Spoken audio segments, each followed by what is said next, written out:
Alright, ladies and gentlemen, after a quick intermission, now looks like we are ready to enjoy Mega Man Battle Network 6 by Phantom. So, take it away.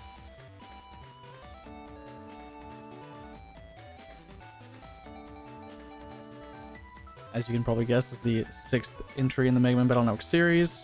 It's also, unfortunately, the last one.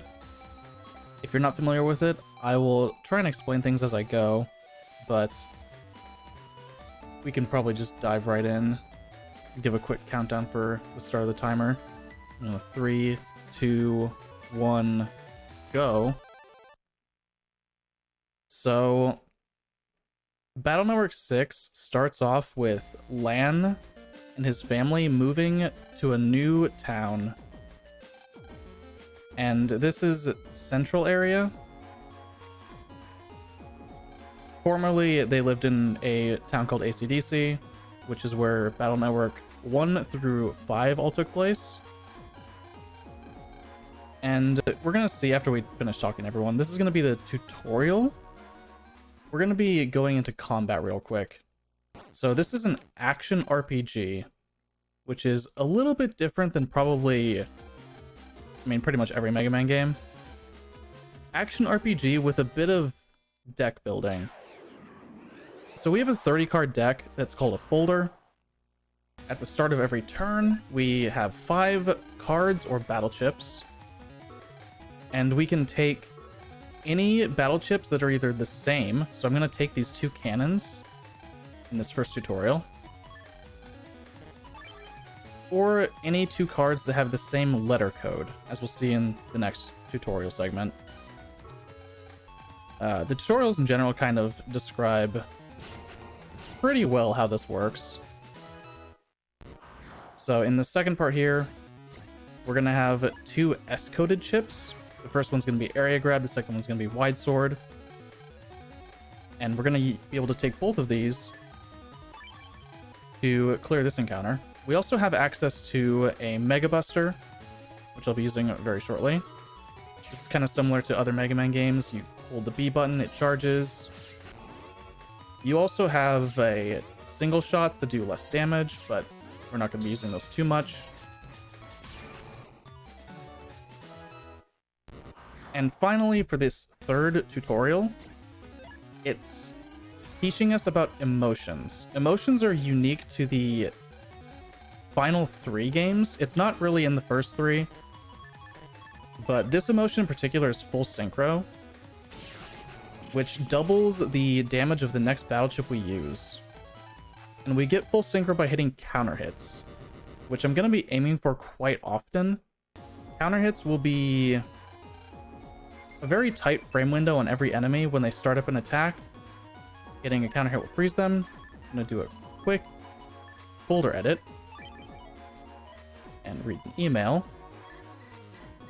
So the reason I moved that battle chip there, the deck shuffling algorithm in this game isn't necessarily the best way to shuffle a deck.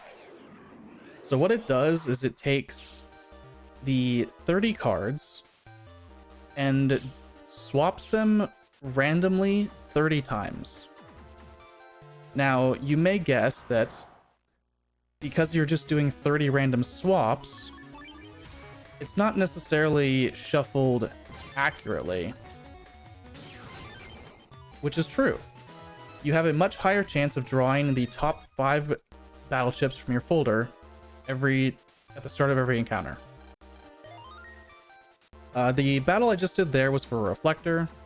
These are random encounters. We do need a reflector to open that first door. And this second room is just talking to 3 NPCs. I'm gonna go for this fight. This is I could run away here. A little early. See if we get lucky. Not lucky. So if I got an A-coded mock gun in that battle, I would take it in the next folder edit that I do, but since it's T-coded, it's not really worth putting in. Since we're going for a lot of folder synergy, we want to look for a lot of either the same chips or a lot of the same coded chips. And it just so happens that A code is pretty common in Battle Network 6, and it's pretty easy to get a lot of A coded chips. So this is Lan's first day at school. Let's see how this goes. We're gonna meet our homeroom teacher over here, Mr. Mock, with the gym uniform, kind of. I don't know if the teachers have much of a dress code, but he is a very uniquely designed NPC, which means he's important. NPCs in this game and all the Battle Network series are either unique, meaning they're important, or they're very, very generic. As you will see from all of our classmates, as we have to talk to all of them. It's a pretty common theme in Battle Network games. At the beginning, you're just talking to every NPC. And something I'm gonna grab here is a reg up. This is effectively 1 megabyte of RAM. And we're going to be grabbing a few more. The reg ups will let us register chips in our folder, specifically one, which we will draw at the start of every encounter. This is really nice.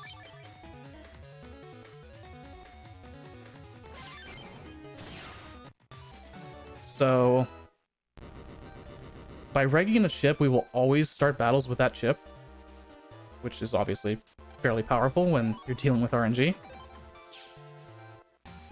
Right there was just effectively another tutorial battle. Kind of prove that we know what we're doing. Along with picking up 700 Zenny. The money routing in this game isn't particularly tight as far as RPGs go. We will generally just have everything we need. That 700 is really the only thing we have to go to the way for. And everything's on fire. So I'm skipping a lot of cutscenes. Basically, all of the security robots in the school went berserk and are equipped with flamethrowers that they are using in the school. Clearly well designed. If it isn't clear so far, this is a very futuristic world where the internet controls all of society. So since the internet controls literally everything, surely nothing could possibly ever go wrong in those situations. As you will see in every single scenario, nothing ever goes wrong. No one ever breaks into a computer and does anything malicious. So we're gonna go into the control computer for all of the security robots and see that even inside the computer, it's on fire. And these are Mr. Progs. They're just funny little NPCs. So, while on the internet here with Mega Man, the way that encounters work is it's based on the number of steps you take. So after taking a certain number of steps, your encounter rate increases from 0 to 6% to 13%. And it just keeps going up until you eventually get an encounter and it resets. However, there's certain situations in the game, and we're going to be abusing them, where the encounter rate doesn't increase. This is a decent enough fight.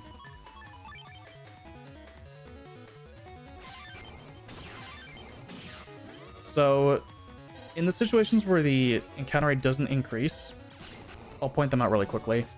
When there's this firewall effect on screen, my steps aren't actually being counted right here. So I'm trying to effectively trigger these as often as possible to make sure that my step count doesn't go up. So I get fewer and fewer encounters. In this first comp, there's really no way to avoid at least one encounter. 2 isn't honestly uncommon. We got by with just 1. In this comp though, in the second here, we're going to be doing the entire area, ideally, with 0 encounters, due to just strictly movement.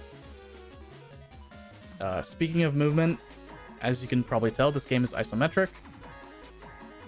The way that this works is generally, first of all, I don't want to be turning too much. Every time that Mega Man or Lan turns, it's 2 frames to change directions.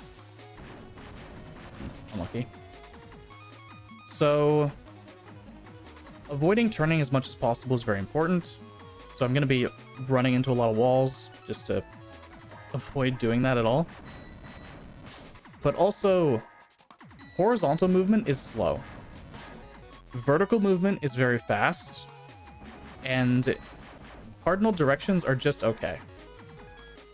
Effectively, by moving in 2 cardinal directions equal to 1 vertical,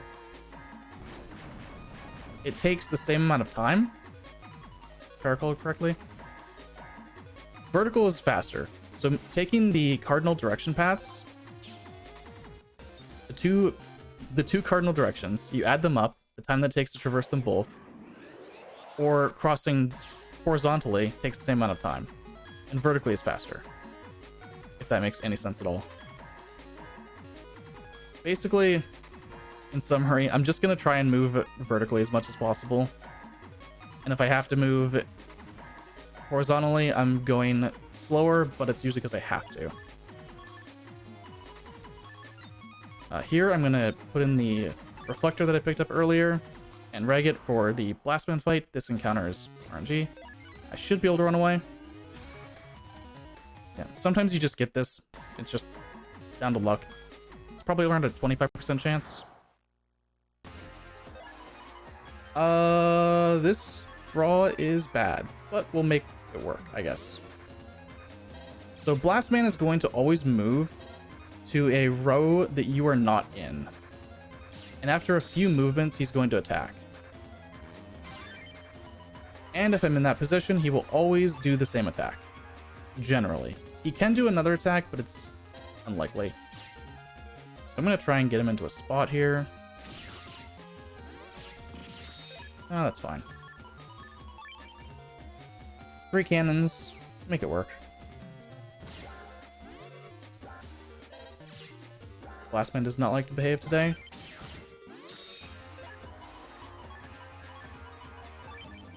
It's fine. And here's his firewall. Can I say something about that? Yeah, absolutely. Alright, because we have 2 donations. Bandio donated $40 with 86 cents and says total of 2,043 bonks combined in our crystal race. 2 cents for each bonk, totaling $40 with 86 cents. Thanks for having us, No GA. Thank you so much for the donation and also for that amazing race. And well, that money goes to the upgrade to Dread difficulty incentive for Metroid Dread and for the 70s skin choice, well, Batman skin choice for Batman Arkham City. And also we have $25 from Dirts. Dirts was 6070, who says thanks for having us on the Crystal Race. It was super fun. And also this money was put towards the Dread incentive and for the Bendy and the Ink Machine, Angel or Demon in Chapter 3 bid war. That in this case, that money went for the Demon option. And right now we have a total amount of $800 in...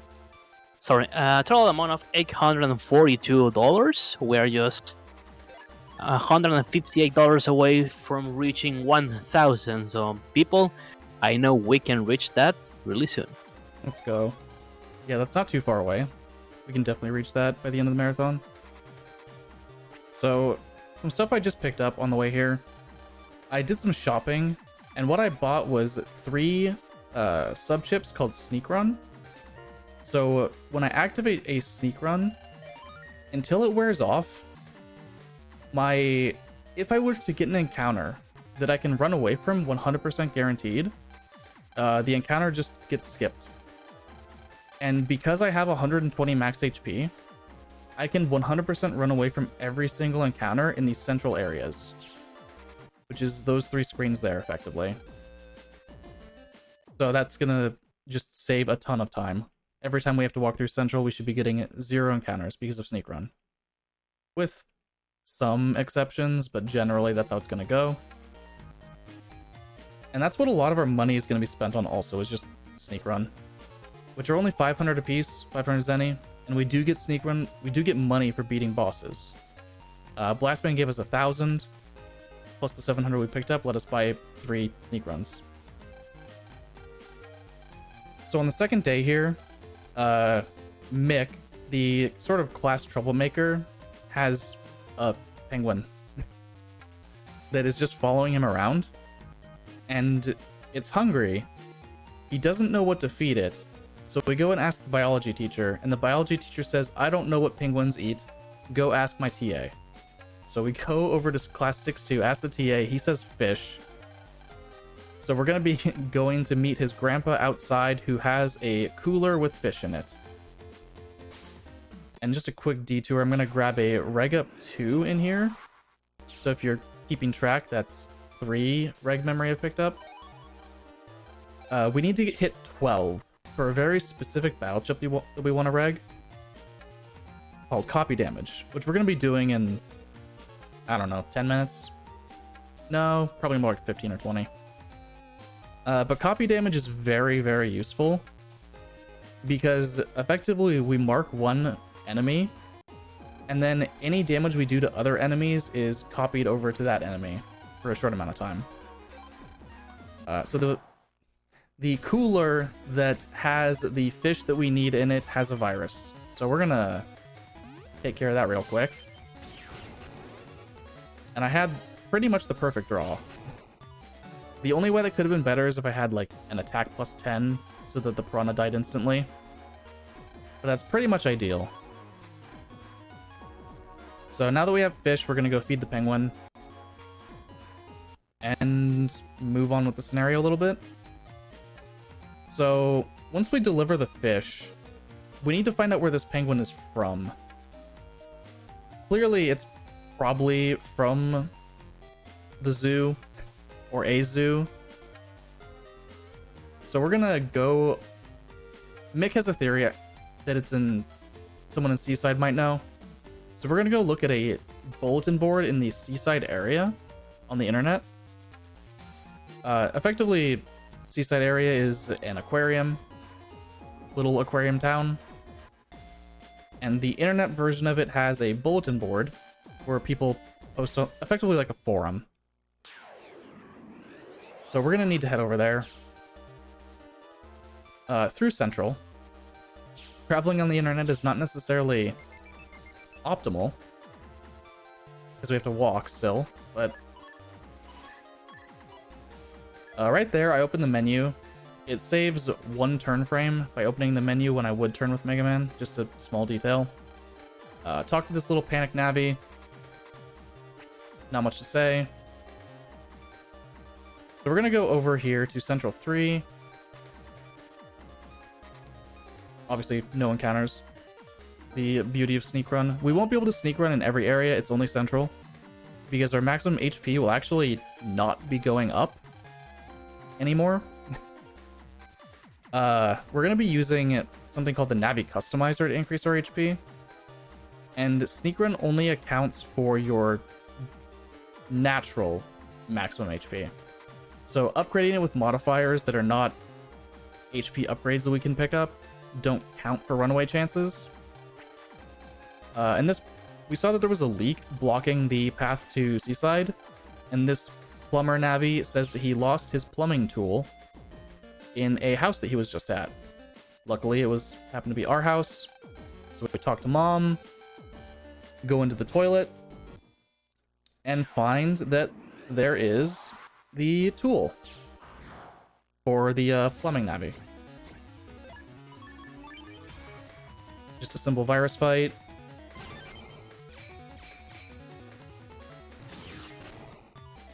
There's a few different draws you can get there that are good, and generally you are going to one-turn that fight. It's very difficult to, or very rare that you don't draw a hand that can one-turn that. But it does happen.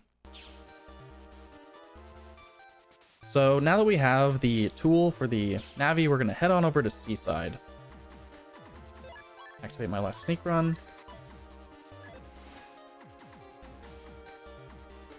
And over here in Seaside, we're actually looking for a very specific battle chip called Train Arrow. If we don't get it, it's not a huge deal. because there is a backup, but we do actually need it. It is a mandatory item drop. And on your first trip through Seaside, you have about a 45% chance of getting it, which doesn't sound great, but all we need is an encounter here with a very specific virus called a piranha, which we got. This'll work. He's gonna come down here. And hopefully that just gets us a train arrow. There it is. So when you fight a piranha, you have a 50-50 of getting either Zenny or the train arrow chip. If we get an encounter that has other viruses like this sortie, our chances drop even lower. So we're kind of just hoping. I need a really good draw here.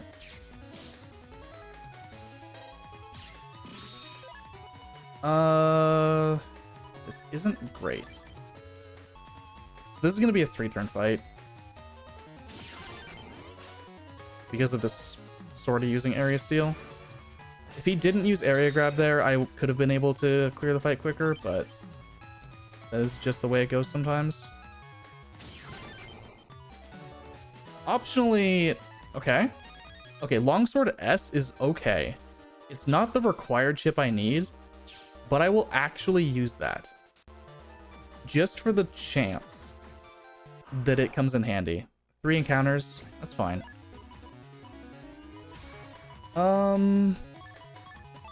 This'll work.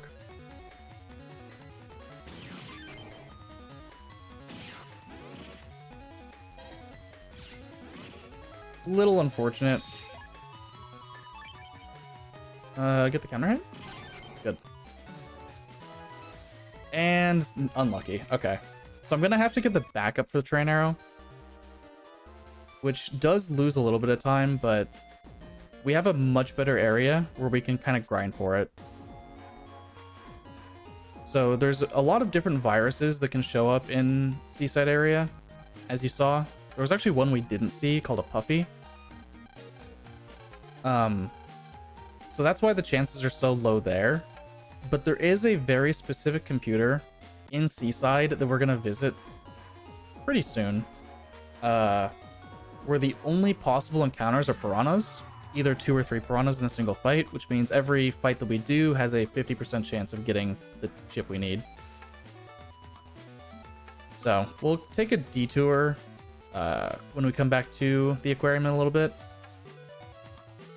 Not a huge deal, but just unfortunate. So effectively the aquarium is closed and we can't drop off the penguin today. Right. So we're gonna have to come back tomorrow during the school trip to return the penguin to its home at the aquarium. And very soon here, we're gonna be doing a tutorial for one of Mega Man's honestly more powerful tools that we have access to, called the Navi Customizer.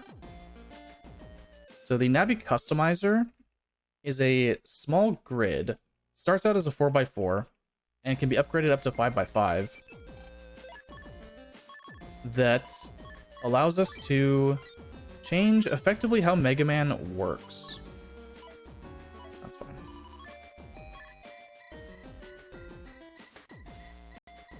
So the starting programs we have are pretty weak. The first one that we have here is called Undershirt, which means if we're above 1 HP and get hit for lethal damage, we actually just drop down to 1. And this is an attack +1, so our Buster does 1 more damage. And this is a speed +1, so we can fire slightly faster. Or is it charge? It's one of the two. We either charge faster or shoot faster. It's not really relevant because we're going to be replacing these within a couple segments. And we don't use the Buster too much early on either, just because it's even at 20 damage, it's not great for a charge shot. So take the bus, the Lev bus in particular, over to Seaside. for our school trip. At the aquarium here, we're gonna be talking to, or examining, all of the exhibits real quick. And getting what should be our final reg up, so that we have 12 reg memory. So, just talking to Mick outside. Go inside, return the penguin, and kind of just do our school trip real quick. Talking, examining everything except the jellyfish, actually. Because the jellyfish don't have a sign in front of them describing, like, what they are. Actually, don't... Is that a crab? Can't tell. I don't know what most of them are. It's been a while since I played this game in English. I guess I can mention that. I'm playing in Japanese. One, because the text is faster. But two, the RNG is actually different. On English, you have a few areas with encounters that are much, much more dangerous. And on Japanese, you have a much lower chance of getting said encounters. So there's an enemy late game called a nightmare. And those enemies can only be damaged by swords. Which, by the end game, we actually have taken out all of our sword chips. So we can't hurt them, we can only run away. And since our base HP is only 120, our runaway chances are very, very low. And in English, I believe it's a 20% chance of getting that encounter, where on Japanese, it's more like 5 in comparison. It's something like that. So, I would rather not deal with it. And that's kind of why I ever switched to Japanese. The text being faster is relevant too, but not as relevant in my opinion, as just more consistent RNG. Although you do have less access to specific tricks, which I'll bring up later when we get around to doing a single glitch. I'll tell chat to close their eyes, because this is no glitches allowed. We will be doing one glitch, but that glitch merely makes the run very fun in the end game. Removes a lot of RNG, honestly, because we will effectively be skipping encounters past a certain point. So all of the animals in the aquarium are out. We need to figure out how to solve this. We did see the sea lion blocking the path to the control room, and we need its ball, which is at the bottom of the pool that's filled with jellyfish. So, but first, as I was saying, I need to get Train Arrow, so I'm coming into this comp to effectively grind for it. Hopefully it doesn't take too long. I grabbed that blue mystery data because it is something that I will need later anyway. So I might as well grab it now. Oh, okay. That was different. Wasn't that a walrus? It might be. It's either a sea lion or a walrus. I actually don't know. That's fine. Do I get lucky? Nope. Again, these are 50-50s. I do need this chip. I actually can't continue the game without it, so I just kind of have to get lucky here.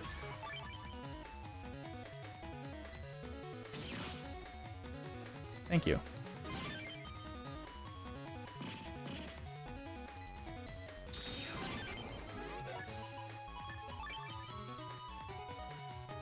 So, hopefully this doesn't take too long. Please, just... Okay, there we are. It's not the code that I want, but it's good enough. We don't particularly need a code, although it would be nice. A code is definitely just good enough to do the run. A code would be helpful for folder flow, but we will ideally only be using it for one fight anyway,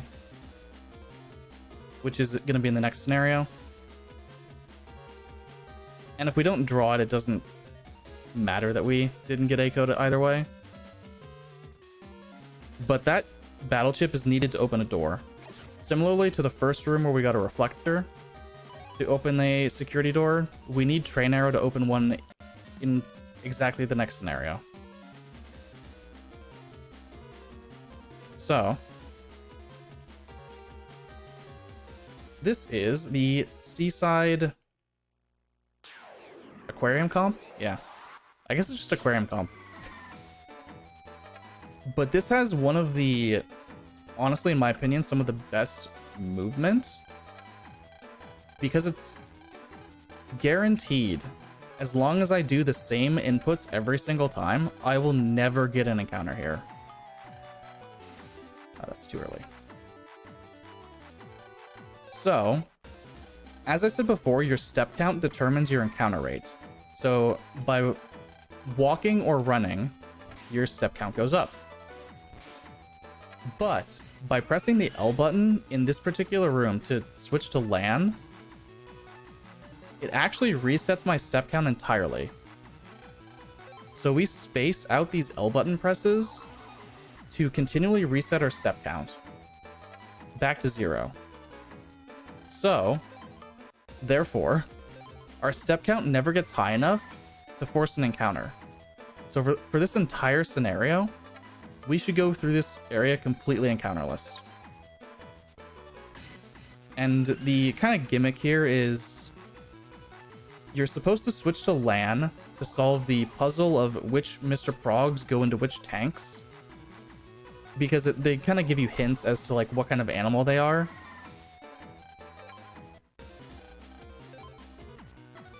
But since we already know the solutions, we just grab the right Progs and take them to the right tanks. Switching to LAN merely makes this area much better. For Mega Man also, he's trying to dodge the sharks. But, so the red sharks will always move in a set pattern. The blue sharks will try and chase you.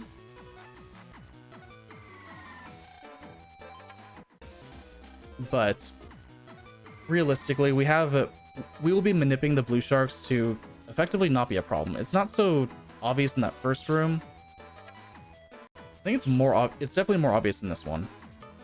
So there's parts where I'm going to be walking in order to bait the sharks to go a certain way and then cut them off the way that I actually need to go. This first part here is actually probably the biggest instance of it. So I'm going to be walking here to bait that bottom shark to not go up. I went a little bit too early. That's fine. So this is going to be a little on the fly routing, but not a huge deal. This particular one won't be exactly the same. That should be good. Okay, we're fine. So the shark hitboxes are actually pretty large, but not enough that we'll need to really care about them generally. This one in particular looks scary, but this is probably the easiest one because you actually just get to go. And the shark will never hit the prog.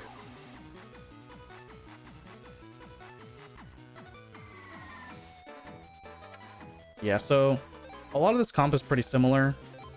This would be a decent time for the host to maybe talk about Go Pet Rescue or something along those lines.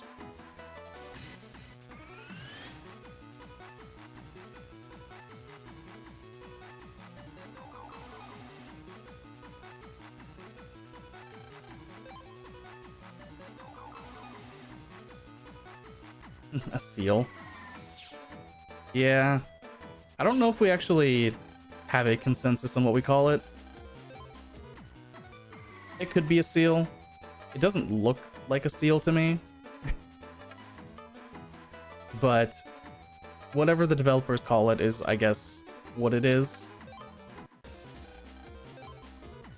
This last comp is kind of just more of the same. The boss we're going to be fighting is Dive Man. He does have some of the probably most painful patterns of any boss in this game. Unlike a lot of the other Battle Network games, the bosses in this one are honestly fairly trivial. With the exception of Dive Man, his AI is something. So Dive Man will be diving underwater constantly, to the point where you can't actually hit him until he surfaces. With the exception of some battle chips like mini bombs, he's going to be mostly hidden. And he's going to surface every 2 tiles of movement.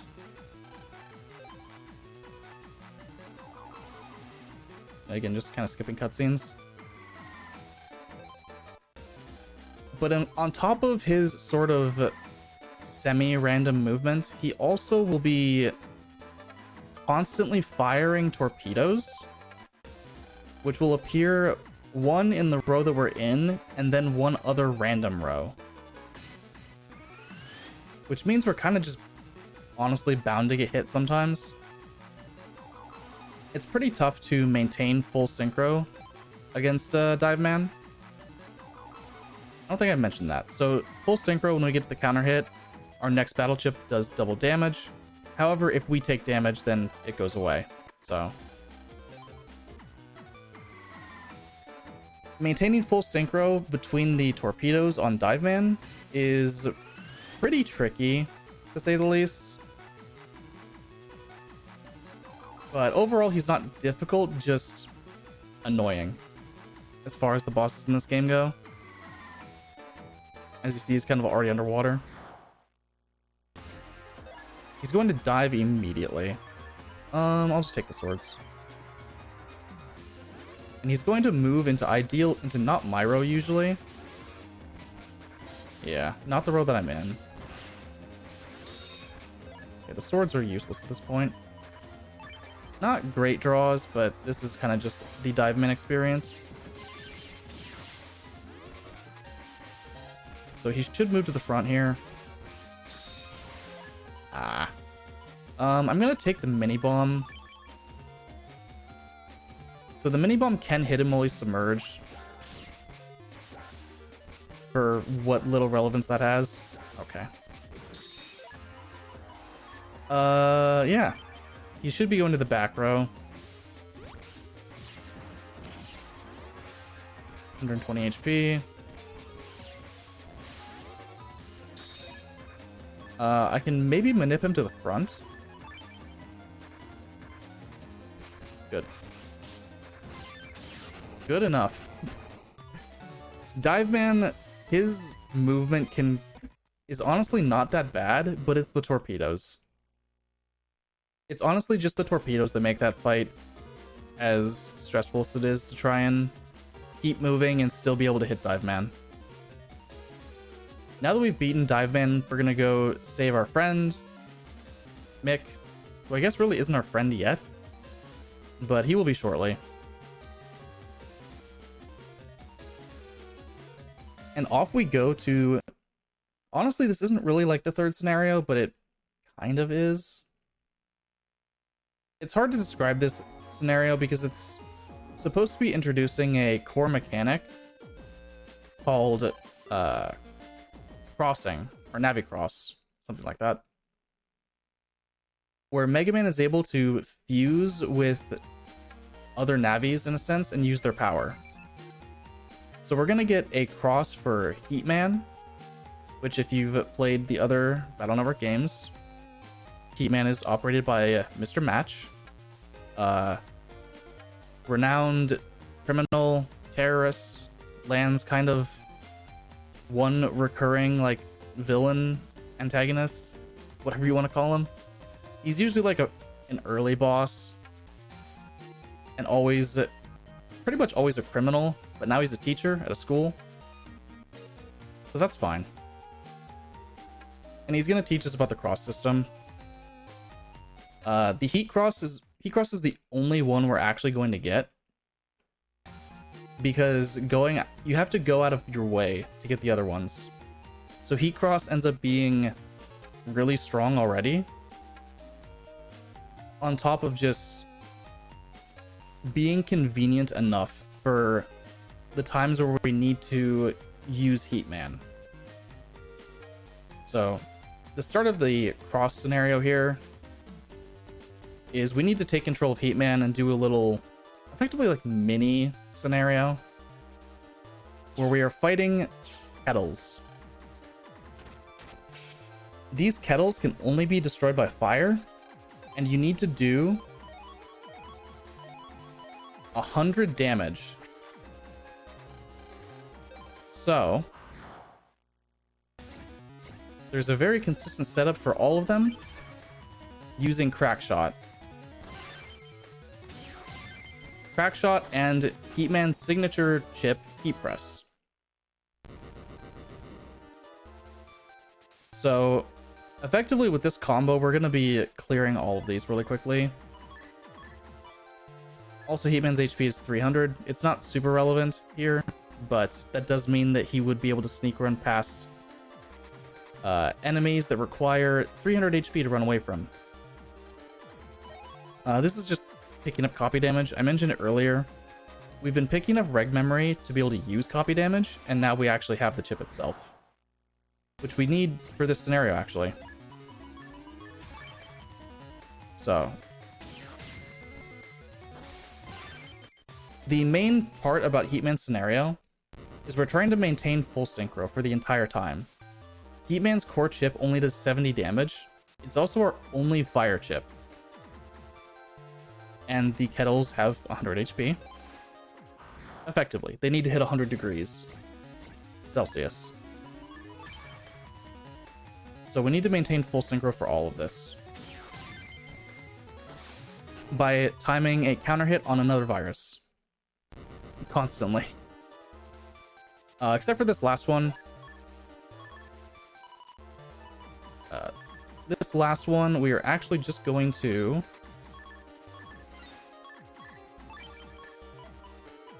want Trainer up top. We're going to use copy damage and our full synchro heat press to actually clear this fight instantly. And the reason I put Train Arrow at the top is so that we have a higher chance of drawing it. I mentioned that a little bit earlier with the kind of bad shuffle algorithm. As long as it's in the slots 2 through 5, we have the highest chance of drawing it on turn 1. And now that we have to fight Heatman, Heatman is weak to water element, which Train Arrow happens to be. And we have Train Arrow, actually. That's really good. So we have full synchro now. No, I don't. That's fine. I wouldn't have killed anyway. I'll just get it again. Train Arrow is going to do a lot of damage.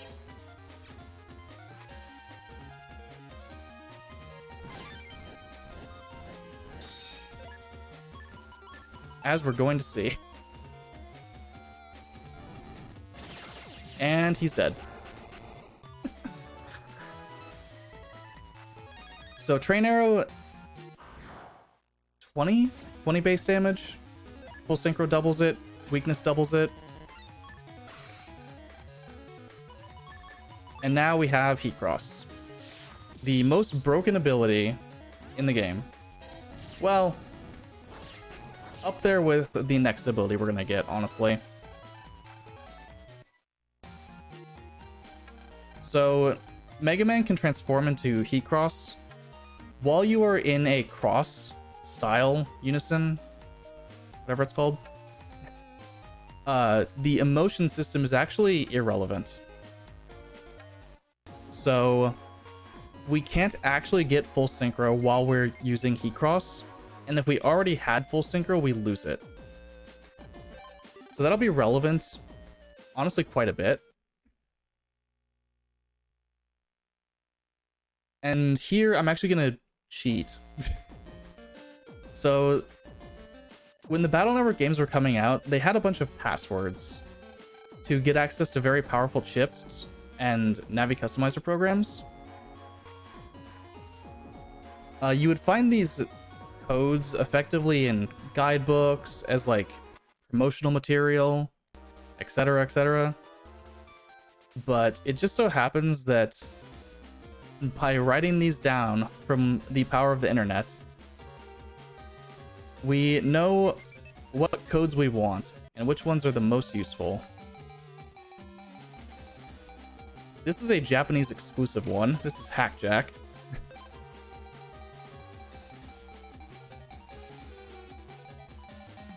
This is a very powerful chip called Airspin.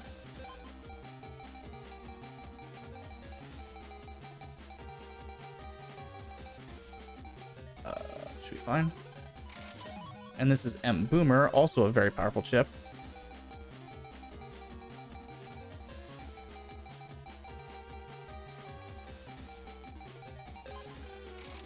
Lance, this will hit the back row.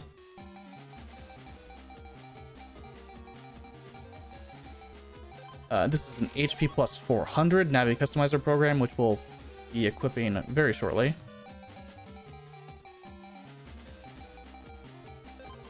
This is an HP plus 500, which we will be equipping much later. This is Buster Pack. The most broken Navi Customizer program that we will be equipping immediately as well.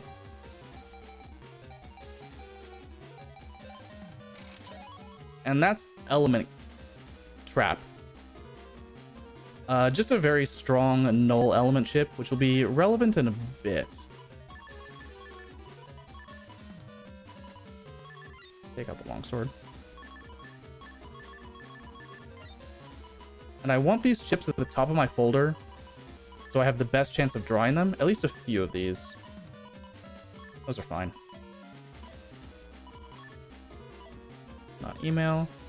So we're going to be unequipping this measly attack +1 and putting on Buster Pack.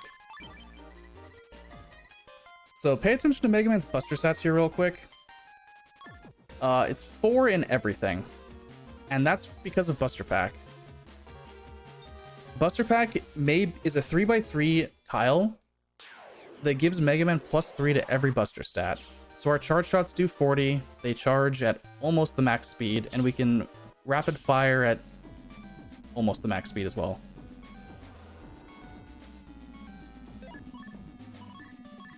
So right here we have our introduction to the final boss, actually. So I'm playing on Gregar. Battle Network 6 comes in 2 versions, Gregar and Falzar. The version differences, other than the final boss, are the crosses. And Gregar is faster for any percent because he crosses just that broken. Also, the Gregar power itself, that we'll be getting access to very shortly, is very slightly more useful than the Falzar equivalent, because the Gregar power gives us super armor, whereas the Falzar power lets us stand over broken tiles.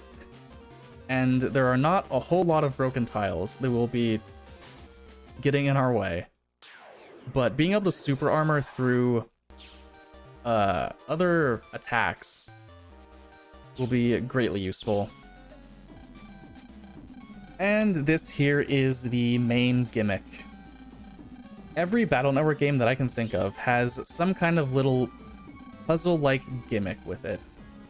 And this is Battle Network 6's. This is soul weapon scenarios. They're just little puzzles. You're given a bunch of weapons with which to clear these areas of ghosts. And you're supposed to do it as efficiently as possible. Your reward for doing this is just, other than progress, is bug frags, which we won't be using. But the core here is we're trying to clear these shadows or ghosts with as few actions as possible, and also clear as many in a group as possible to overlap their their death animations. But otherwise, there's only a couple of these that we have to do throughout the game. This first part, and then effectively one part at the end. It doesn't get used very much for being the puzzle gimmick of BN6, which honestly is probably for the best. This of the like Battle Network gimmicks, this one might be the most boring, next to like BN3. But after coming off BN5 with effectively strategy combat with the Liberation missions, this is just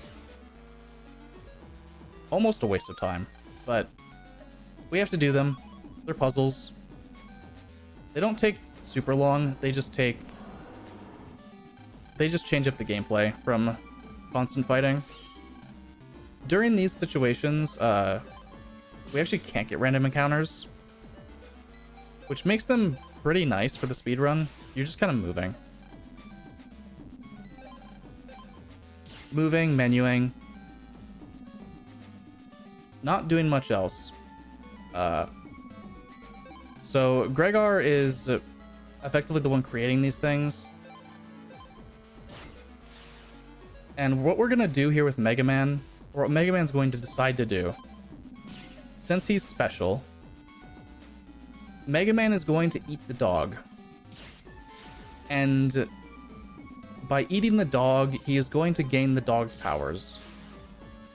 After some other stuff we have to do. The immediate response to eating the dog is Mega Man has a stomachache, effectively. A little bit of indigestion from taking a giant virus-composed dog into his body.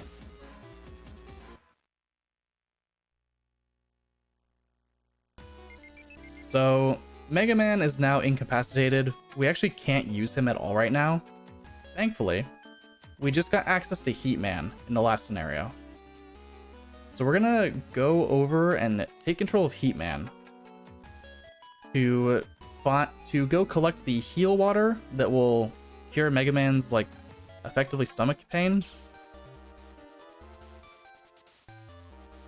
And you probably guessed it by now, but there is going to be a few more of these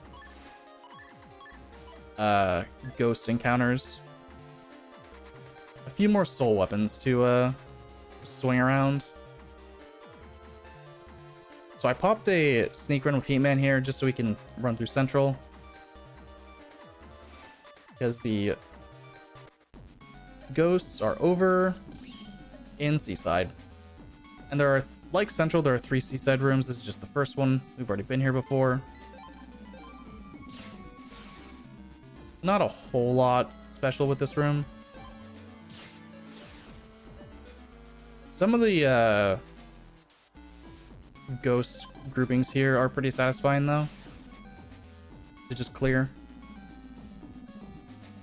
What's wrong?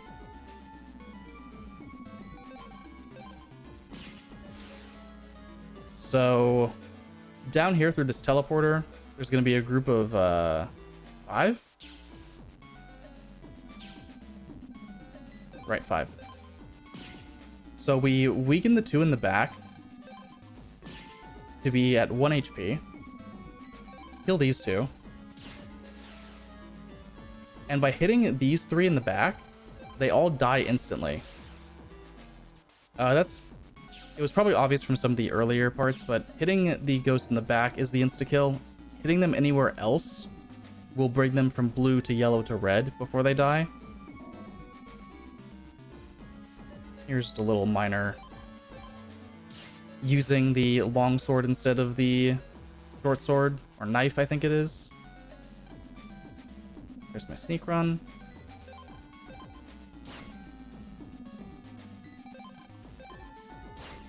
So the sneak run isn't super relevant running out here. There's not enough spaces for it to matter. And this is the gate where we needed Train Arrow. So if we didn't have Train Arrow here, we would be effectively blocked and unable to continue until we farmed it, which we would have to do in this area. And that cube there required 100 Zenny. So if we lost, or if we spent all of our money, we would then have to farm up a measly 100 Zenny to open that cube and progress.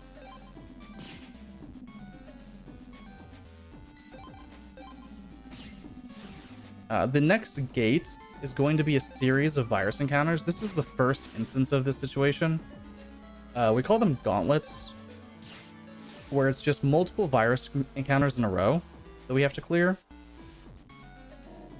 The first one's going to be 3 virus encounters. And we'll be doing a few Gauntlets later on. In, honestly, a while still. But this is pretty core to a lot of Battle Network games. The waves of viruses where you have to maintain your resources between the fights, except your folder comes back. But maintaining health between fights is the important part. So there's a little prompt here. Say yes. And what do we get? Not a great hand. We're gonna use Hackjack. So this is a Japanese exclusive Navi chip. He's pretty cool. Some runners refer to him just as the dude. And we get Hackjack again. Honestly, I'm fine with that. I'm not gonna even though Navi chips are slow, like very clearly they're slower than a lot of other chips, getting a simple clear is pretty good here. This fight in particular isn't as great.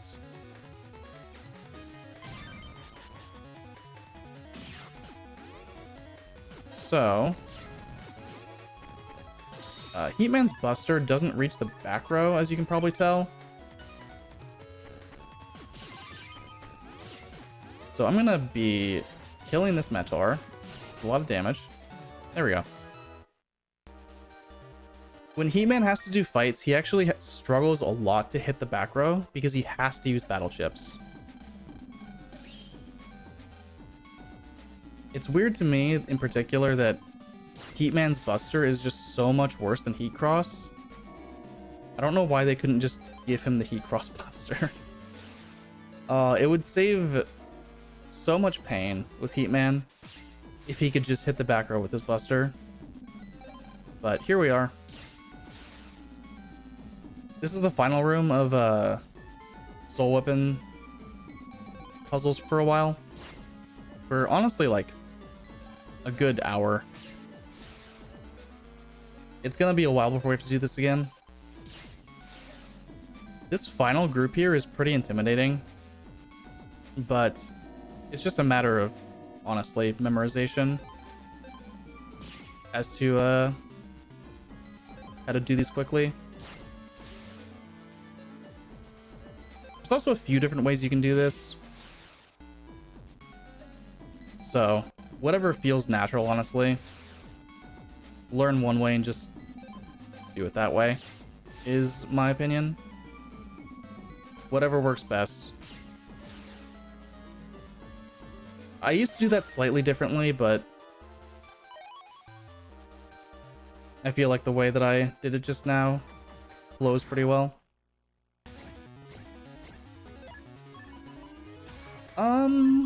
This is fine.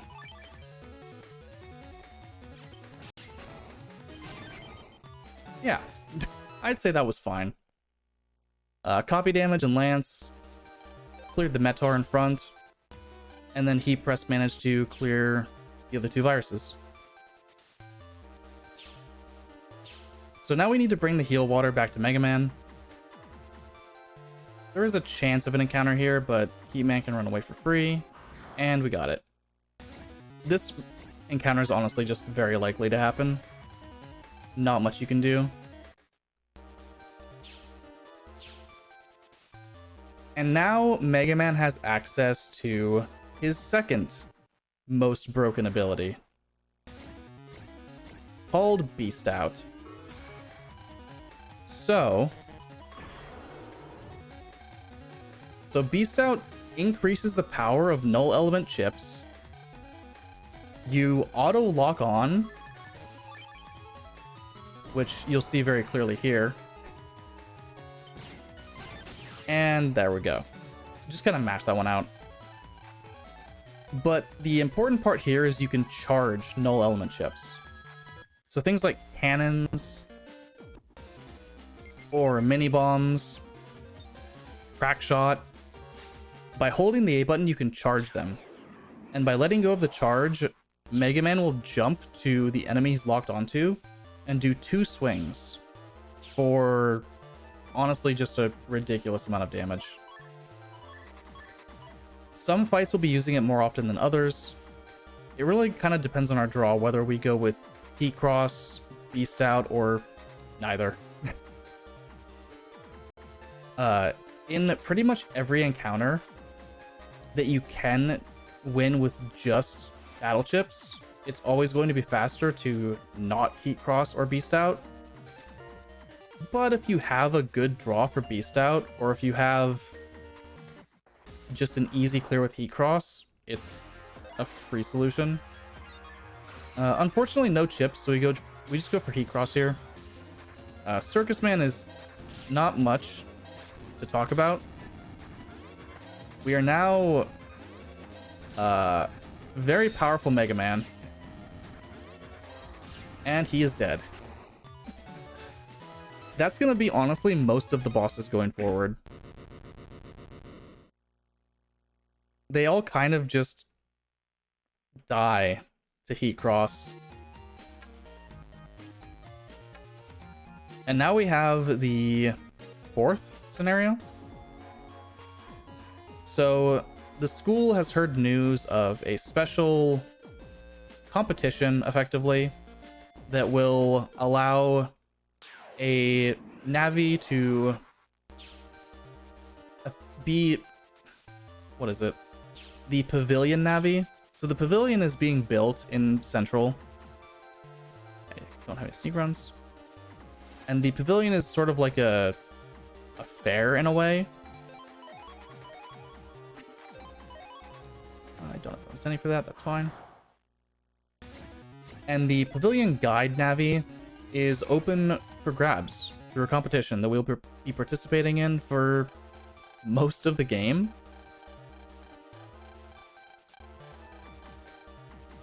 So this first part, we need to go and find this group of yellow and pink Navi in multiple locations. They gave you a series of hints. The first hint is... I honestly don't remember the hints, but the first 2 locations are in Seaside. And then we'll be heading back to Central for the final location. But this will basically just let us go to the next area by completing their little side quest. This first location, I don't believe you could jack in here before. Maybe you can. A lot of jack-in locations in Battle Network games open up as you progress the story. So if you can't jack in somewhere early on, it doesn't mean that you can't jack in there later. So now they give us a hint that takes us to the comp that we were in earlier when we were getting Train Arrow. So I'm gonna head back over to the fish sticks. I think it's a takoyaki stand, to be like precise, but they are fish shaped, so simple enough. Since I grabbed the blue mystery data earlier, I don't need to grab it now, but I will be using it soon. It was something called an unlocker, which lets us open purple mystery data, which there's exactly 1 battle chip that I want from purple mystery data in the next zone.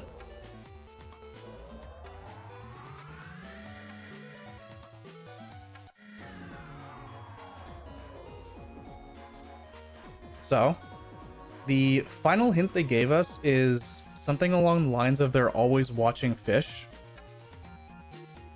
So, you kind of just had to know that there's fish tanks in your classroom and that there's a security camera over here that you can now jack into. A lot of Battle Network games, the sort of progression is, honestly, you kind of just have to remember a lot of little details like this. So casually, it can be pretty hard to figure out where to go a lot of the time. I'm also going to take a slight detour. This quiz that I'm doing here isn't required right now. It actually isn't required ever. But completing it now means we can do another quiz later. And that other quiz later will give us a reward that speeds up the game dramatically. And it'll probably be pretty obvious when I get there. So the rest of this scenario is going to take place mostly in the green area. This is sort of like the court. This is the courthouse, effectively. Not sort of, it just is. So the courthouse area, where basically all the trials take place, and a computer determines if you are guilty. Guilty or innocent, determined entirely through an AI. Unfortunately, we don't have a pass or an ID card, so we can't get in yet. So we need to go ask someone over here.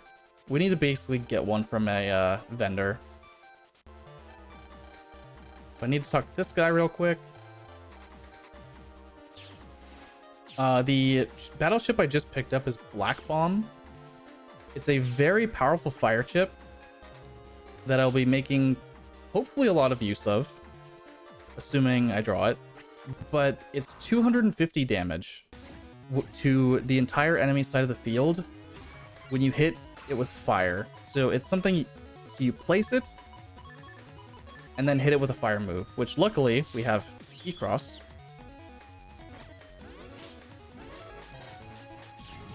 There we go. Easy enough.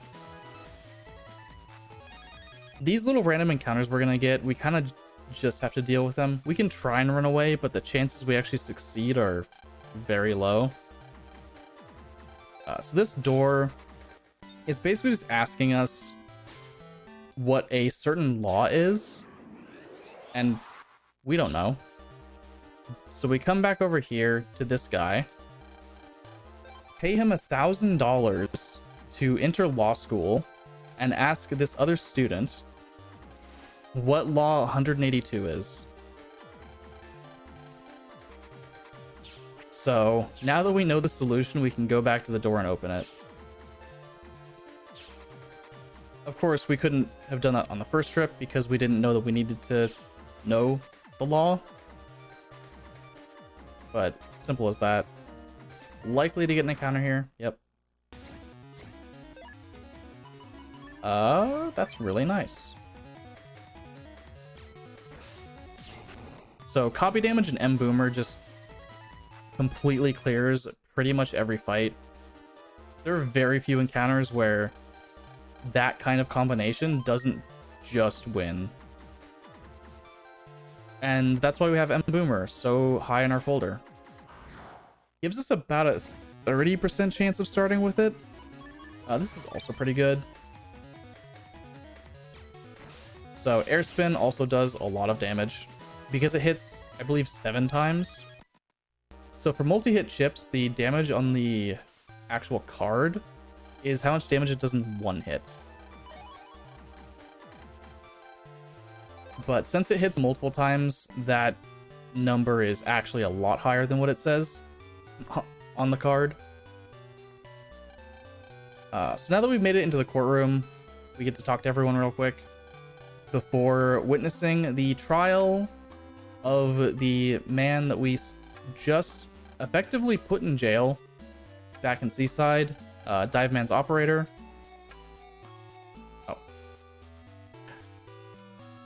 This is the judge tree. The judge tree rules that he is guilty through its powerful AI law algorithm, and we go back home. Surely. nothing could possibly go wrong with a tree that rules people guilty or innocent. In fact, I believe it's always guilty. I don't know if the tree has ever said that someone is innocent. So, back home. Don't talk to our parents, just go straight to bed. And the next day, ominous music. So we're gonna go home because school's over.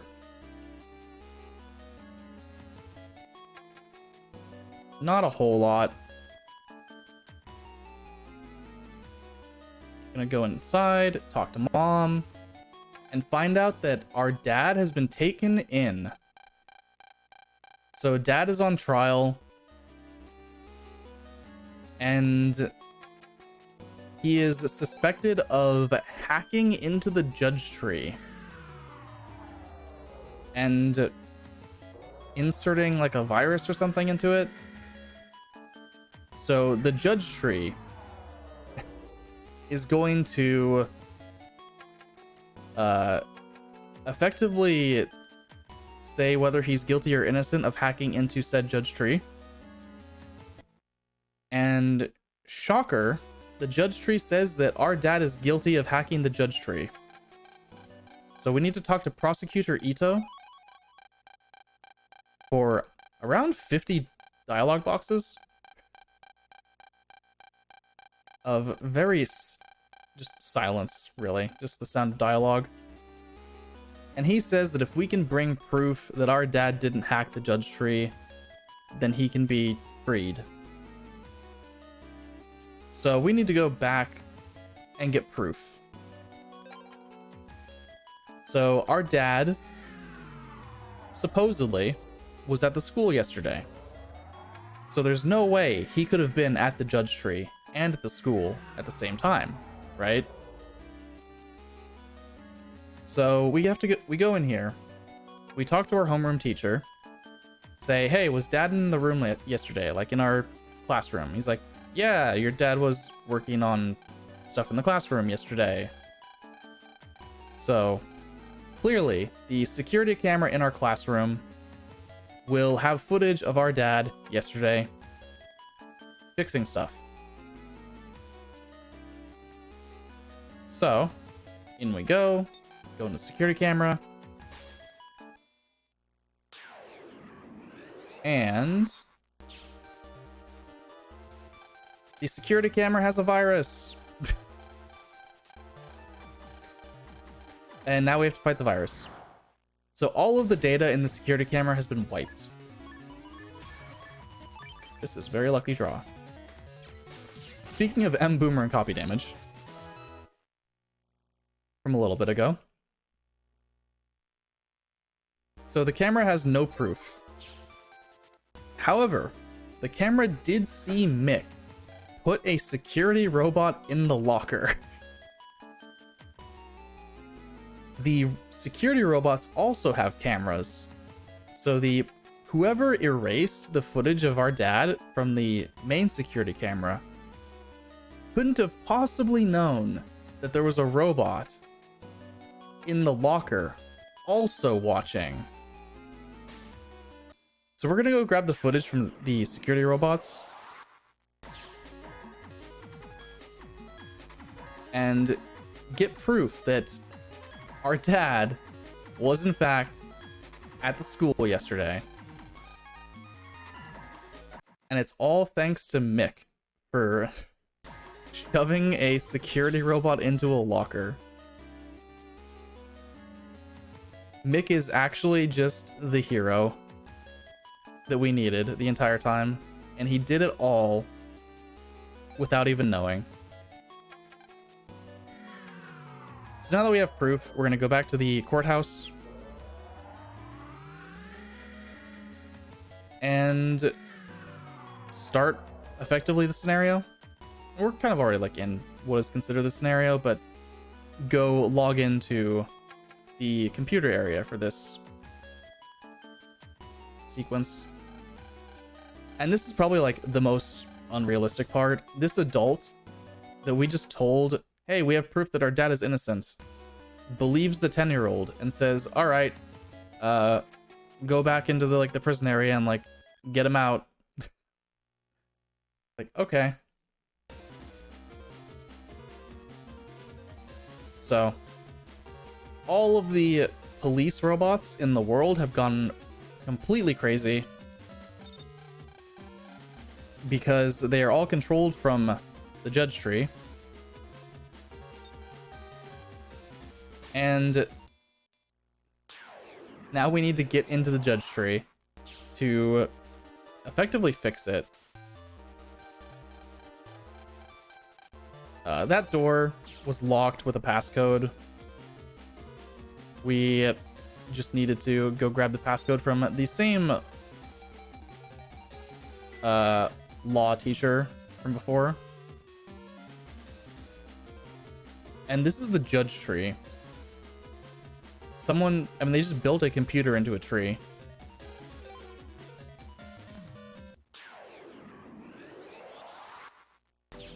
And basically the rule of this computer, every tile that you walk on grows grass.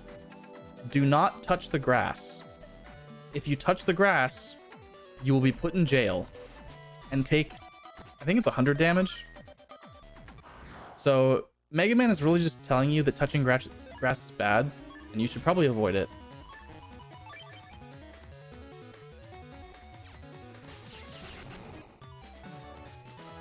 Again, pretty easy encounters when you have the right chips. We are basically guaranteed encounters here. There's no real way to avoid it. So getting good at just clearing them quickly is the way to go. So we need to touch all of these buttons to open the doors, again without backtracking and accidentally touching the grass. Well, I'll just use fire. So one of the attributes of fire, if you're on a grass panel, you take double damage from fire.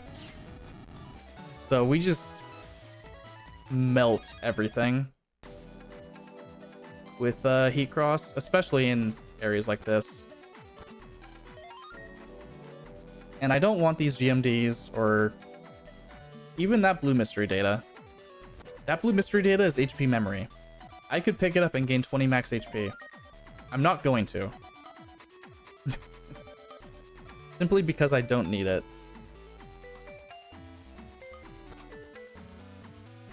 And I think this blue mystery data is a reg up. It's also in the worst spot. It's kind of hard to walk around, honestly. These tiles are designed in such a way to try and make it so you can't accidentally go on the wrong tile. So they have little bits of collision in the corners that are pushing you more towards the center of the tile. But that also means it's hard to just walk. I'm gonna try and save here. I'm gonna try and do a trick. If I don't do it like first or second try, I'll just do it the normal way. But as we know, touching grass is bad. So what happens if we touch grass? We get chased by the gavel, and we made it. So that is really the only part where you can outrun the gavel in this comp. But it's pretty fun to do. So as I explained a little bit ago, Heat Cross destroys enemies, M Boomer puts down grass tiles, and there we go. That was Judge Man, by the way. That was in fact a boss. I'm not lying to you. That was a boss fight. He was one of the major criminal leaders that we needed to defeat. And now that the judge tree is... Now the judge tree is back to normal. So I'm supposed to go to Sky area, which is the home of a machine that controls the weather for the entire country. I'm going to take a trip to Seaside first, though, and do a quiz. So I did a 5-question quiz earlier. This quiz is 10 questions, but the reward is very, very worth it. Even going so far out of the way, all the way back here to do this quiz, the program is that worth getting. So, as I look at my notes for what the answers are,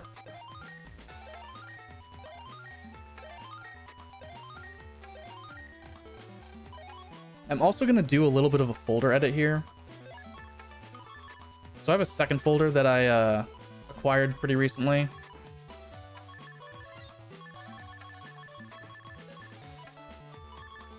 And I want the chips from it.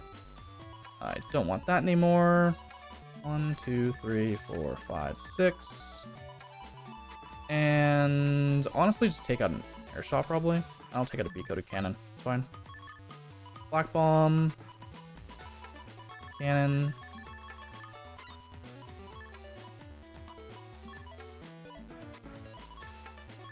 And now we have the best program in the game. So what I just picked up is called Slip Run, or Slip Runner. And you'll see what it does pretty soon. I think it's better just demonstrated, honestly. The main reason that I did that folder edit at the same time, obviously to only open the menu once, but also I put in a bunch of null element chips as well as Black Bomb. So I already described kind of what Black Bomb is. It synergizes very well with P-Cross, and the null element chips are all either star codes or D code, which is the same as the Vulcans we already have, and those will be used with Beast Out.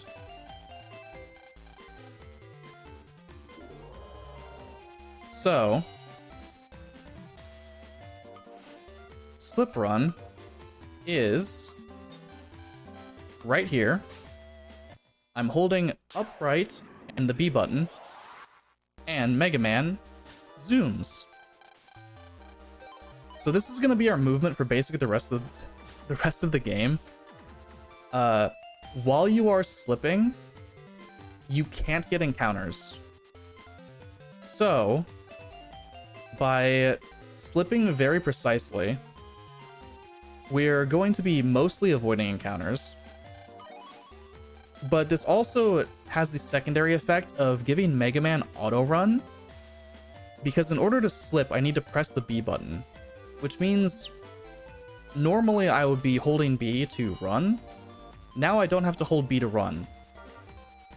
And because I'm not holding B to run, the increased encounter rate from running actually isn't applied, because the increased encounter rate is actually based on whether or not you're holding B, not whether or not you're actually running. So I have the encounter rate as if I'm walking, but I'm always running, and I can slip into whatever direction I want. 8 directions, obviously. It's a Game Boy Advance game, but this is going to be the core of movement for the rest of the game. This should be fine. What I need to do now is a series of virus battles that we call Sky Gauntlets. So these are 4 different groups of fights. The first set of fights is only 3 viruses. Not a huge deal.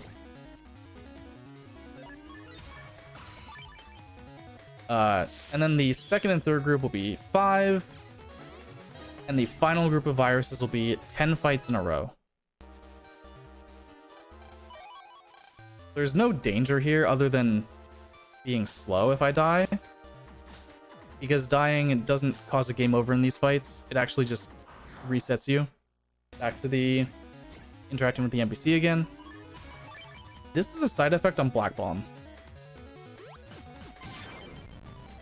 If you throw Black Bomb on a fire virus, it acts as if you detonated it immediately. So that's going to be coming in handy, and I Glad I got to demonstrate that at least once. Because there's a lot of fire viruses here.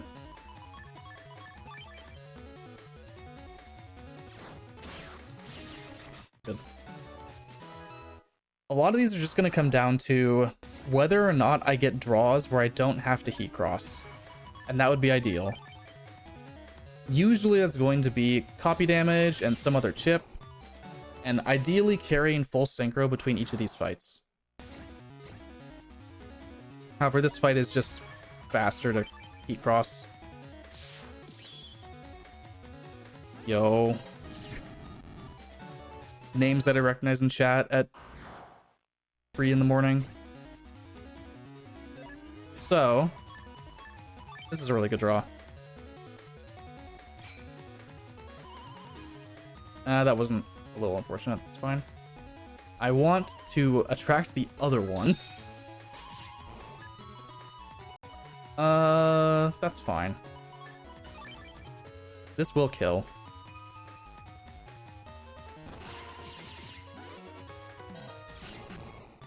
It was a little slow just because the weaker pulse bulb kept trying to attack me, but they're only vulnerable when during their attack. Unfortunately.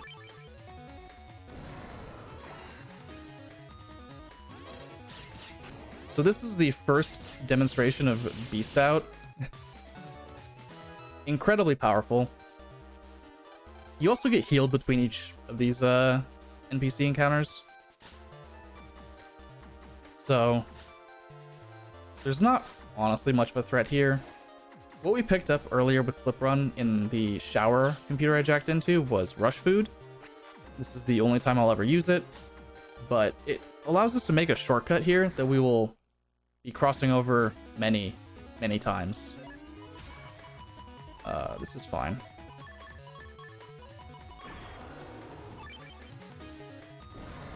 So I want to go up here. I want him to attack. And kill. One of your favorites back in the day. Well, I hope that you're excited for the Legacy Collection. Because that is coming out next year. Alright, fine. These wreckers can attack in basically whichever order they want. Which one goes first is really up to them. Boomer would have been a better draw than Airspin there, but that's fine. This is a simple fight. So the Rock Wrecker, or Golem, something, whatever he's called, takes less damage. So by using copy damage, we copy the damage that the other virus took directly to him, and he just takes the full amount. And this one, pretty cool little setup to get them to overlap and just take multiple hits of the fire. This is going to be an example of HP plus or Recuv 10 actually being probably the strongest chip in the game. Not a meme. Because Recuv 10 is a null element chip and it's A-coded, it has very good flow in our folder. So we can charge it to do, what was that, 180 damage? So, Recuv 10 actually good in Battle Network 6. This is fine. A little early. But I didn't get the counter hit. But that should be okay. I'll just use Hackjack.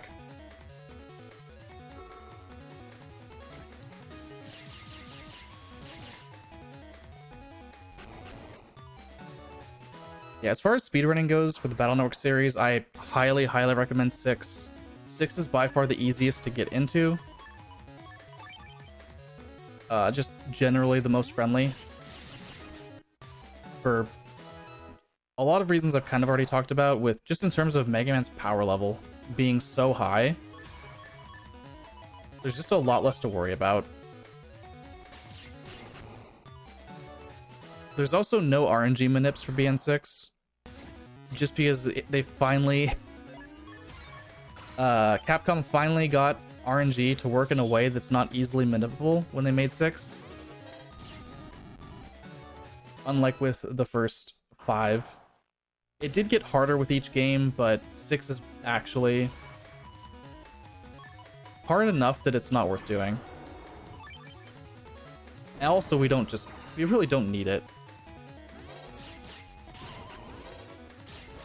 Ah. That was fine.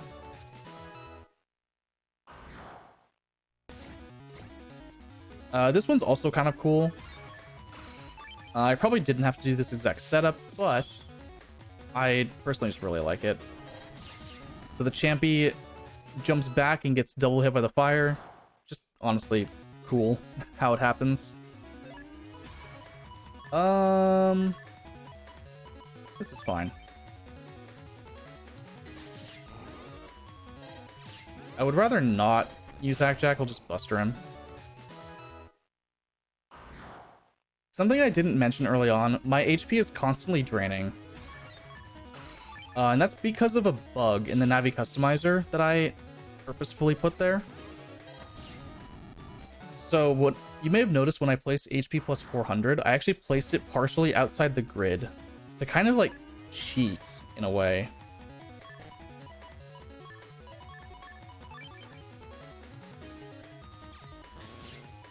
Ooh.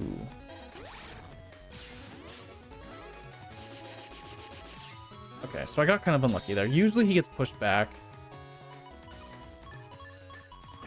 That's fine.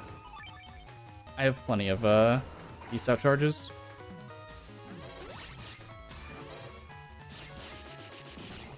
Yeah, easy enough. I think what I needed to do was not copy damage there, and it would have been fine. Unfortunately, just a little bit too slow, and he destroyed the air shot, or the spinner. So, over here, we're actually going to go into the Undernet. This is basically the dark web. Our friend Mick actually lost his Navi here. And that's why we're doing this. Make it more clear. HP plus 500. Only in Battle Network 6 can you place things outside the grid like this, but they do become bugged. And when you bug an HP upgrade, you constantly lose HP in battle. However, with 1000 HP, the constant drain honestly just doesn't matter. It's almost like you don't even have it. There are other Navi Customizer setups that people do use. There's setups that bug the Buster so that single fire Buster shots very rarely work, which is fine because you're usually charge shotting.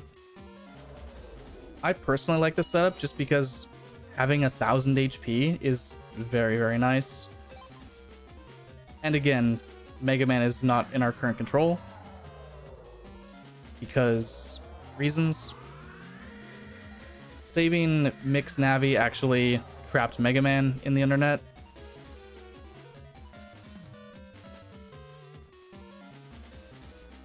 But yeah, having less health honestly isn't super relevant. There are some fights later on where it can be a little scary, especially because we will be intentionally taking damage very often. But that's why I'm at 1000 HP. And now I have to go save Mega Man with Heat Man. Got really lucky there. I think I mentioned before, getting an encounter when going from Heat Man's area to Land's computer is very, very likely. And in this area, I'm pretty much guaranteed one encounter. This one's early, so I'll probably get 2. But that was a good draw.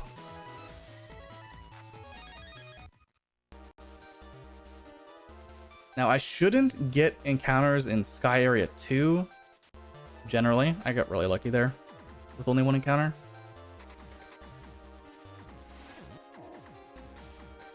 There's just not much happening there in Sky Area 2. And in the Undernet 1 here, we're actually going to dip into this comp. So dipping into that comp there actually resets your step count also. There's still the chance of an encounter, but I was going to say it's very low, which it is. Luckily, the encounter was just very fast. Only 2 encounters with Heatman, though, is pretty good. Like, that's definitely below average.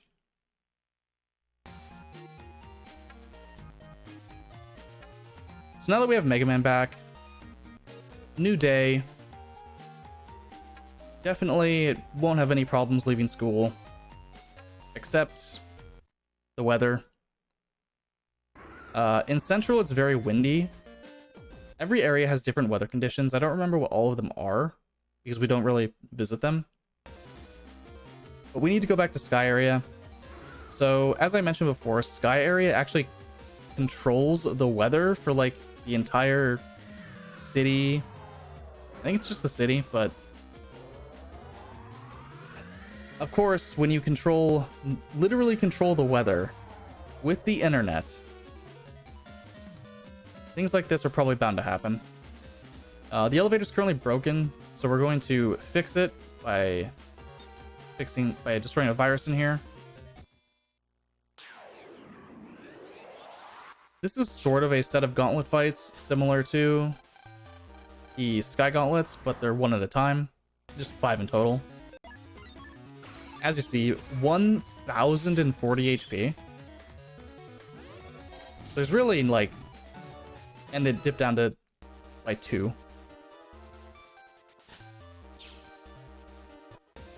Being at 1000 HP is just very generally safe. So up here, the 4 appliances are... The 4, like, sort of demonstrated appliances are all going haywire. The furnace is equipped with a flamethrower.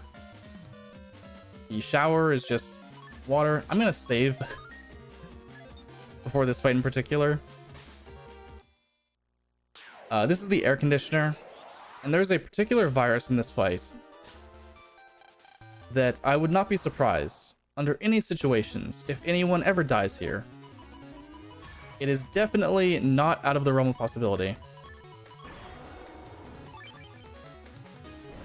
So the wind box there will push me to the back. And as you can tell, the starfish is constantly shooting bubbles along the top row and the back column. Those bubbles, if you get hit by one, you will get hit by the rest. And you will be stun locked. Pretty much indefinitely. Unless you get really lucky with just killing something else. So, the rest of these fights are honestly pretty much just nothing. This draw is good. I'll be able to kill those 2, and then I have Crack Shot for the last one.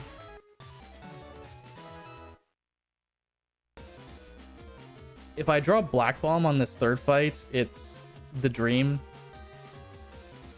But it's around a 30% chance due to Black Bomb being in slot 5. Do we get lucky? There are some other setups for this fight that are okay. Like, Air Spin could work, depending on how they move. Good enough. Honestly, that was fine. Pretty lucky that, Air Spin is only destroyed if someone, like, walks into it as it's moving onto the same tile. Or it takes enough damage, but they didn't do enough damage, so we take those. This fight... This draw is just... It's a draw. I guess I'll do this. I honestly can't say I've ever seen a draw this bad.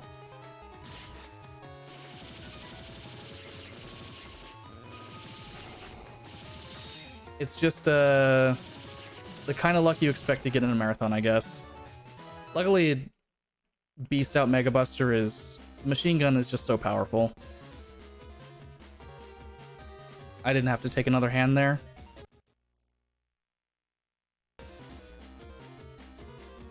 So the...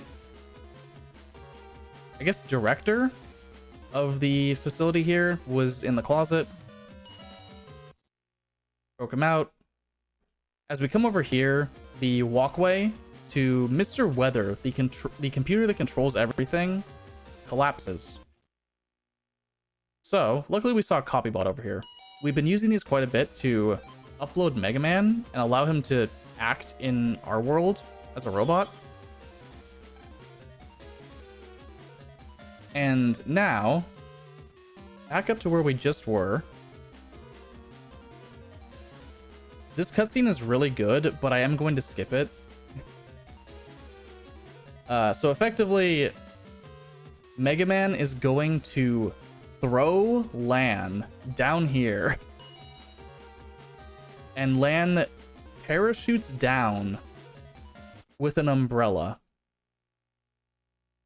And barely lives. So, inside Mr. Weather, constant storms. This is probably Battle Network runners will tell you either sarcastically that they love this area, or they'll admit that this is probably their least favorite part of the game. So what we're doing here, we're collecting rainbow macaroni.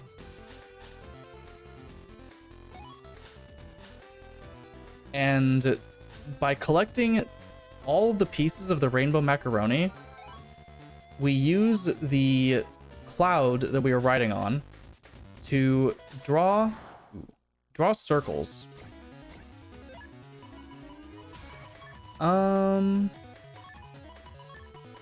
This is fine.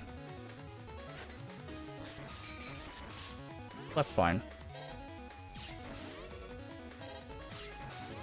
Unfortunately, encounters in this area we really can't just run away from. Realistically speaking.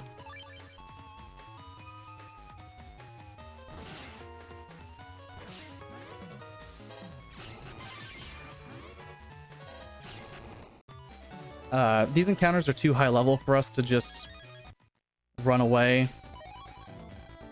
We could try and get lucky, but easier to just kill them at that point. So we're drawing circles around the typhoons, which will open up the path to the next area. And in the second and third areas, there will be 2 typhoons, and they'll be moving faster in each subsequent area.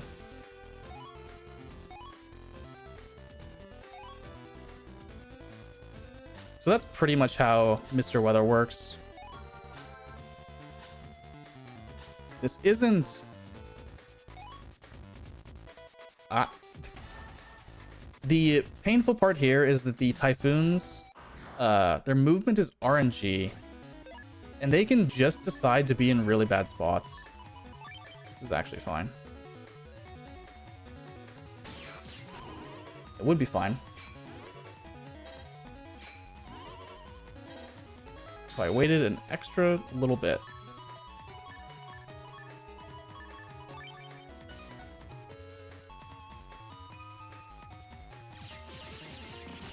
Okay, good enough.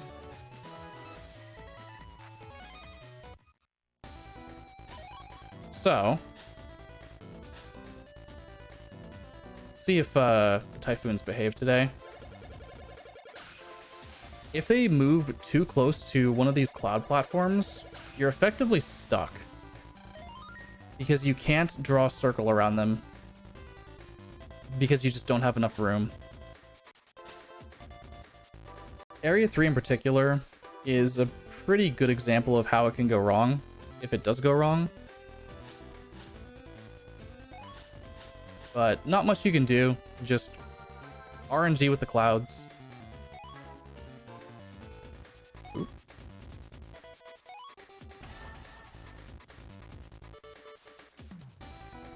just kind of hope that they behave.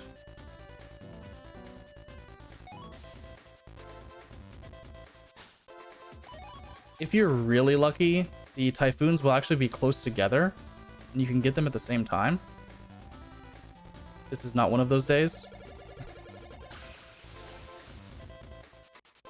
Ah, yes, I see. Okay, good enough. For as bad as they can be, that was okay. And this is Element Man. Element Man transforms between all the elements.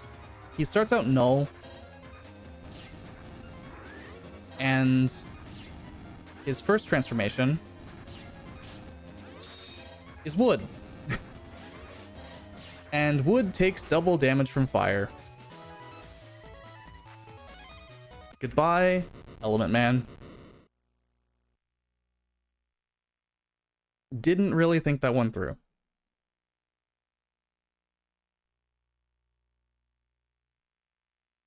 So, this next part here is the final sort of mission for the Pavilion Navi competition that we started a while ago. We did exactly one thing for it, and now this is like the finale. So we need to go to the Undernet and find something called the Moonstone. So it may seem weird that I'm going over to green, but just bear with me.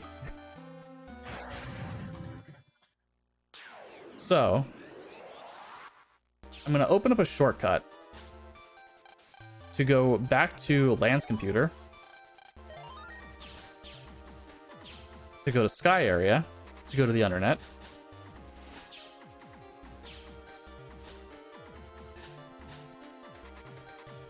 And we're going to find out very quickly, hopefully, if I don't get encounters. This is fine. Again, I'm not going to try and run away. The odds of actually successfully running away are very low.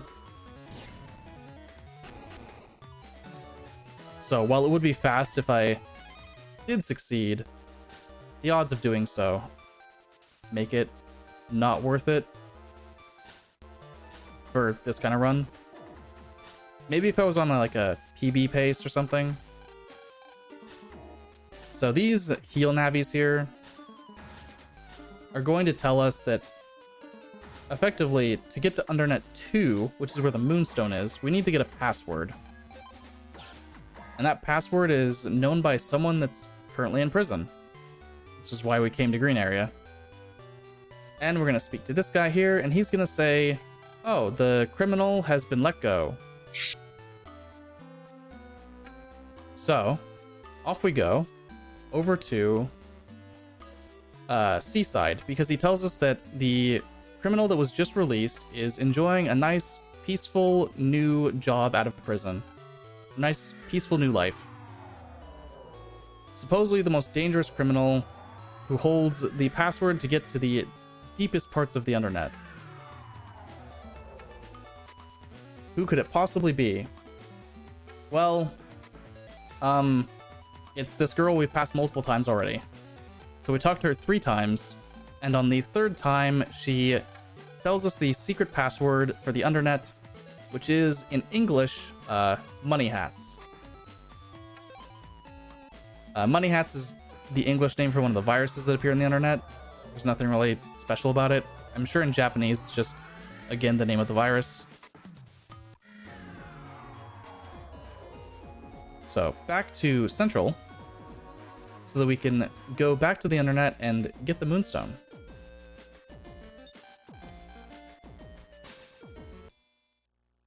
Traversing, again, the same path through Sky Area that we've been doing a few times now.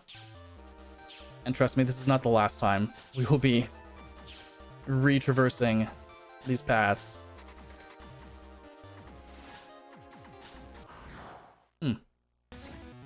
Unlucky.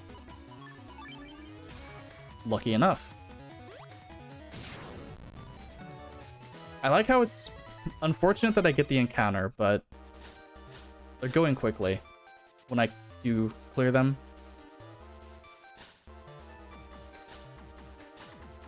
Can I make a small announcement? Go for it. Alright, so I wanna make a friendly reminder that right now we are only $58 away from reaching $900 raised for Go Rescue Pet Adoption Center. So with exclamation mark donate in chat, you can get the link to our Tiltify page, and with that you can make a direct donation through a card or using PayPal. We have also amazing incentives and bid wars for you to choose. Right now, one of the incentives that is close to get met is for Metroid Dread, which is upgrade to Dread difficulty.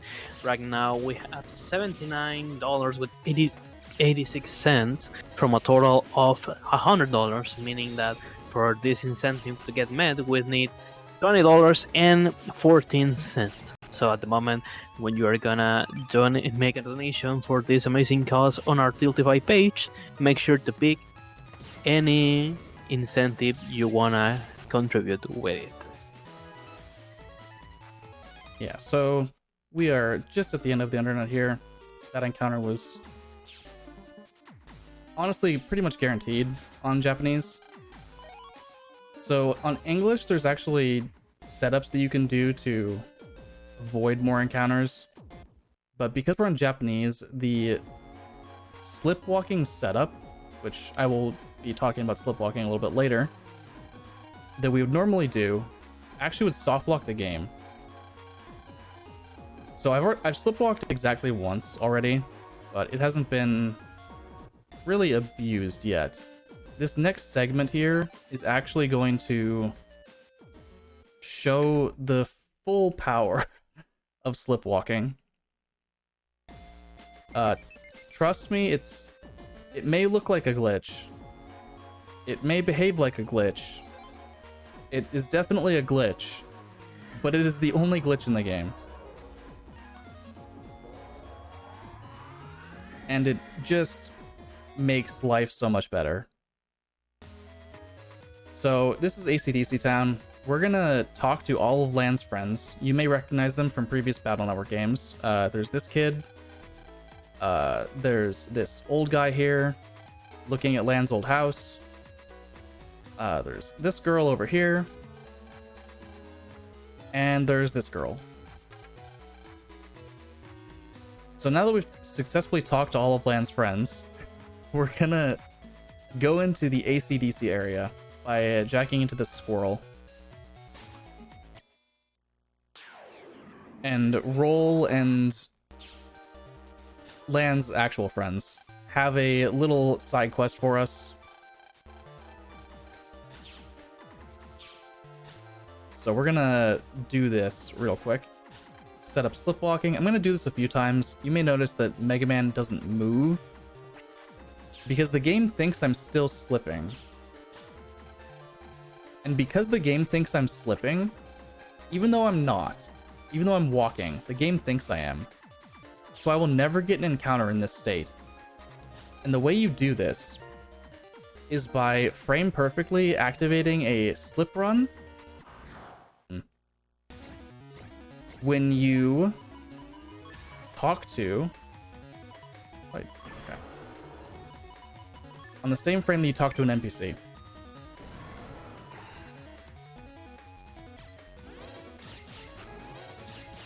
So, by activating a slip on the same frame, the game doesn't quite know what to do. Oh, I didn't even grab this because of the encounter.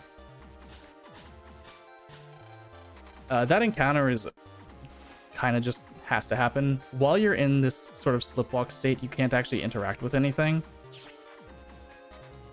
And you end slipwalking by doing anything that ends a slip run, which would include walking into a wall or slipping again by pressing the B button, which would effectively put you into a wall.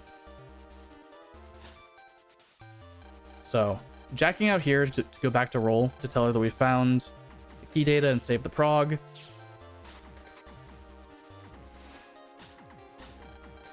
Activating another slip so that I can walk through, hopefully, the entirety of Central or AC/DC area without ever seeing another encounter. There is exactly one spot where I am not in this state, and I can get an encounter. So, effectively, slipwalking is just a way to prevent RNG. You can potentially, go a bit faster by slipping in more precise ways, or by taking more risks, you can go faster.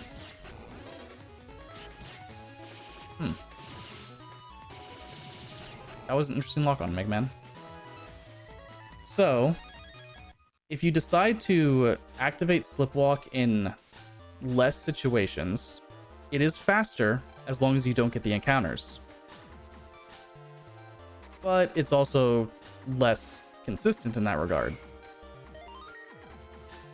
So optimally, you would be doing a lot of these things less often. But for the sake of consistency, it's generally better to just say, I'm going to lose some time, but I'm not going to get the encounters I otherwise would. So we're going back to the internet because our friends Roll, Gutsman, and Glide were kidnapped by the evil organization that we've been fighting this entire time. World 3, or WWW, depending on how you want to say it. I'll just do this.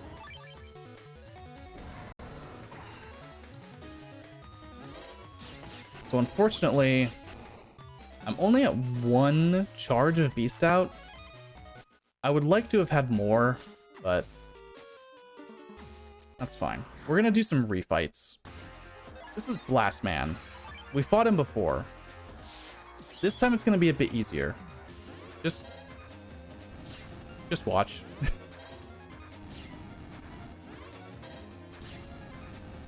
You could honestly do this with your eyes closed. His AI is just kind of guaranteed to do this movement. And the time that it takes for him to go back to that spot to try and attack again is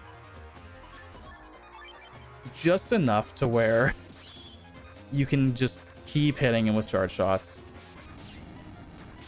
Unlucky.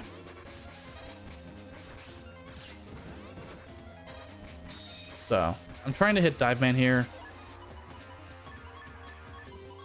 This should be plenty.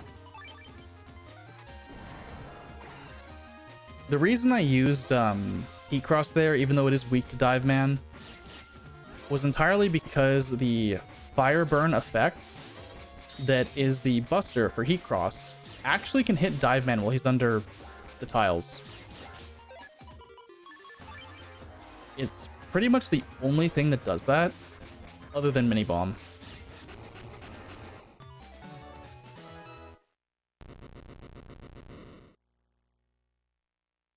So, we saved our friends' navies, and we're going home. Taking the bus back to Central.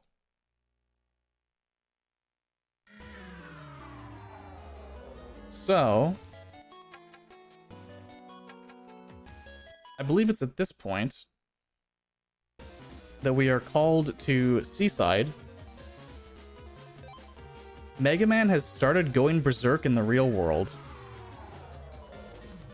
effectively being taken control by Gregar, and we go to Seaside now to stop him, or to try. Down here, we get an email from our teacher. As you can see, I don't have Mega Man. We're gonna go meet Mr. Mock over in Sky area.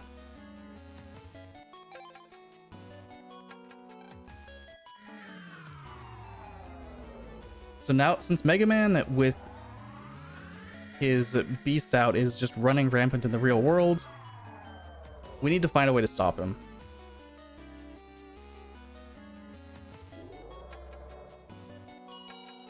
And our teacher, Mr. Mock, seems to have an idea. This is where he will admit to us and confess that he is a member of World 3. He's in fact Blastman's operator. And he will jump off this building. Maybe to be seen from again, maybe not. But now we need to go and basically find where Mega Man is on the internet and stop him. Mock told us that Mega Man is in the deepest part, the underground, which is where Gregar originally came from, I believe. There's a giant hole in the middle of Central.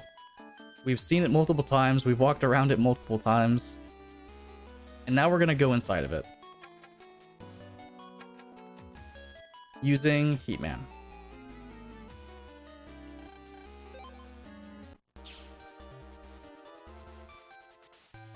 So, make my way over there.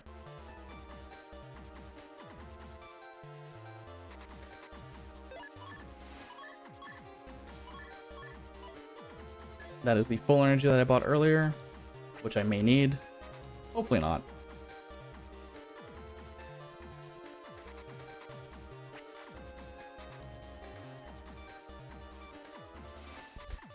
So we're gonna talk to this official Navi. They're gonna say that we can't go in, it's too dangerous. We need authorization from the mayor. So the mayor is also the principal of our school. However, his door is locked. There's a robot in the way. So off to the front of the school, where our good friend and troublemaker Mick is going to cause a ruckus, and all of the school's robots are pinning him in the corner. Now we can actually go into the principal's office. And he is talking with a criminal that we defeated earlier. Surprise, the principal is evil. And the scene is kind of interrupted by Chod, who, if you've played the previous Battle Network games, you know is the operator for Proto Man. And he arrests all of them. So now off we go.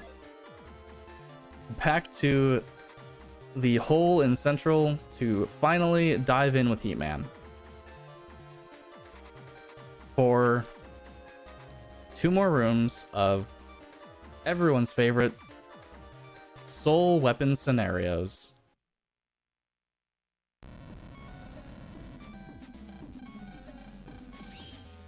On the bright side, this does mean we do not get encounters here, but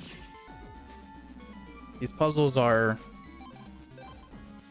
fairly solved.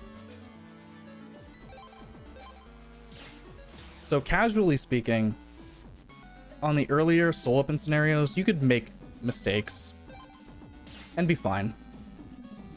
You have plenty of weapons to make up for small errors. But in these last 2 rooms especially, you're almost given just enough to actually solve it. You have maybe like 1 extra thing, and that's it. And it's typically not even that useful of a weapon to use.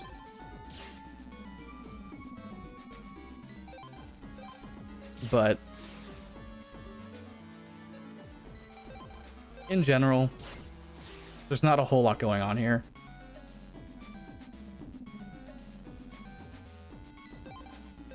Just shoot that one, stab that one,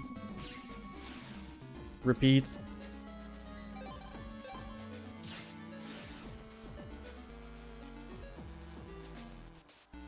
And there's 1 more room of these. So I activated sneak run in a very specific spot. 1, because it's optimal for menuing, but it also happens to time the deactivation of the sneak run, so it'll wear off in the next room, so that in this room I am guaranteed no encounters.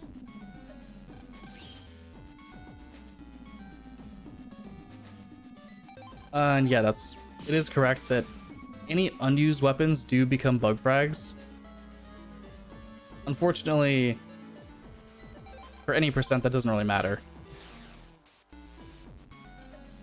There is only like a couple places the bug frags can be used, and we don't actually get enough to be like make any use out of it.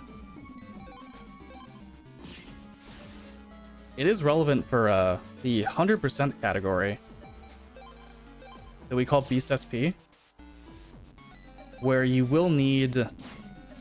Oh, how many is it? It's multiple hundreds of bug frags in order to actually get all of the battleships and everything.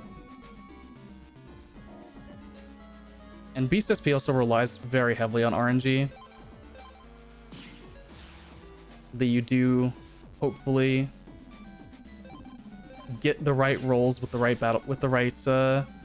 RNG chip drops from basically a lottery.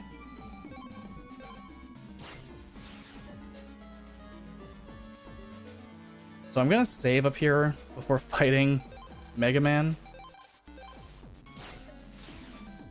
The Mega Man G-Beast fight is... There's a lot that can go wrong. I'll just say that. Trying to get counter hits on G-Beast is very, very tight.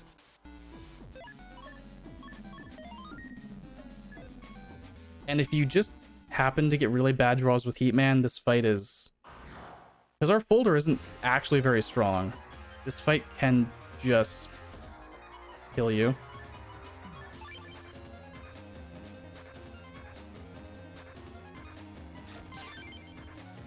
So that was lucky. So did I get anything good? I do have Element Trap. Okay, I'm gonna full synchro Element Trap because that is 480 damage when he does actually activate the Thunder Chip that he uses. There it is.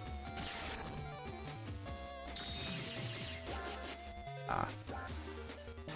Fine. See if I can get another counter hit first.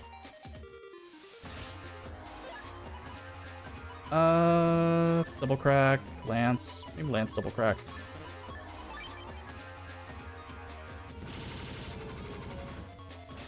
Yeah, reacting. It's fine, he should be dead soon.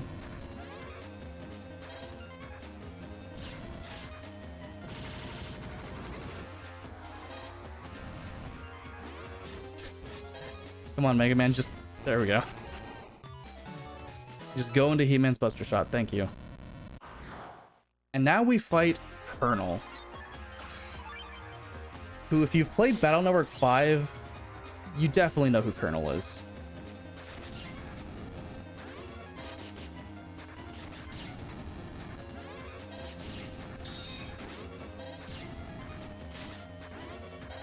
That's fine.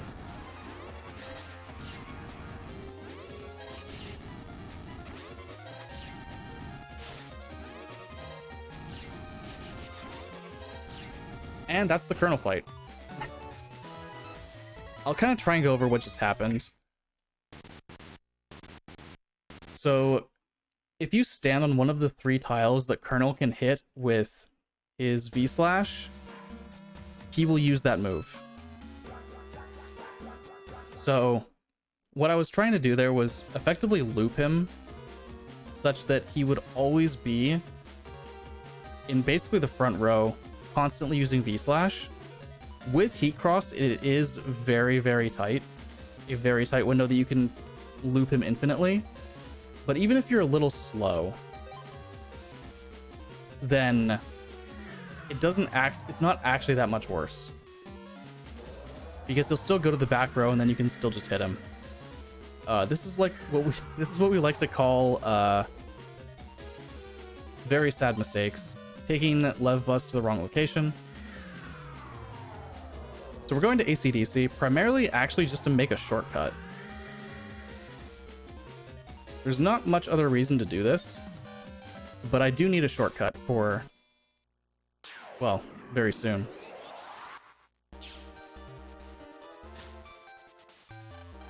So I need to go back to Lands PC because I need to go to the Undernet. Again. This is the last time we're going to the Undernet. But it is effectively the same movement we've been doing this whole time.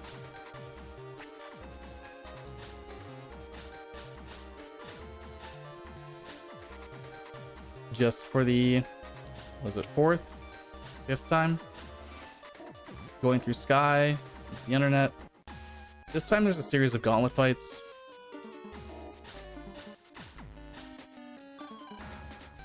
Single viruses from these dark navies. That's fine. I will be saving before one of them in particular. Because one of these fights is a nightmare. And I did that. Interesting. So, the second one's not too bad. The first one's trivial. Sure, that's fine.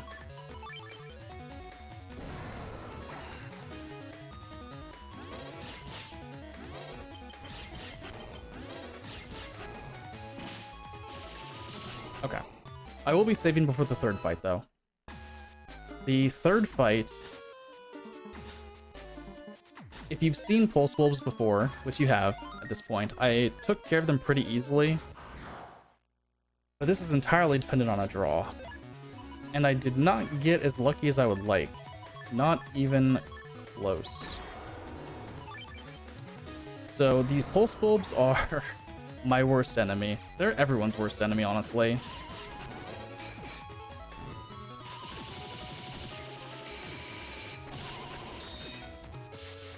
Okay. Well, it would have been nice to have Black Bomb a little bit earlier.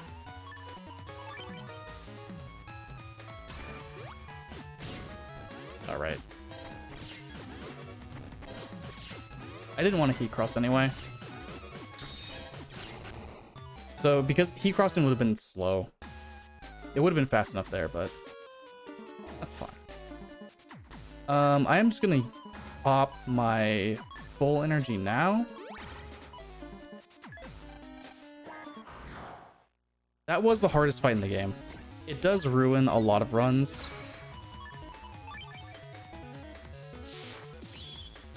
This is not the best setup, but it works.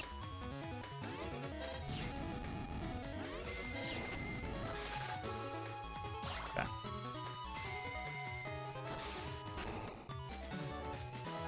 So the reason that fight is so hard is the Pulse Bulb being only vulnerable when he's attacking, on top of just being barraged by puppies.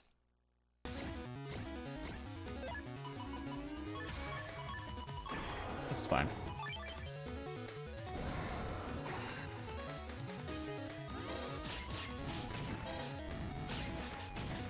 So this is actually ideal. The old stove there cracks the panels so we can break them and just basically become invincible. It's not fast without the right draw, but it does the job. It does more than enough.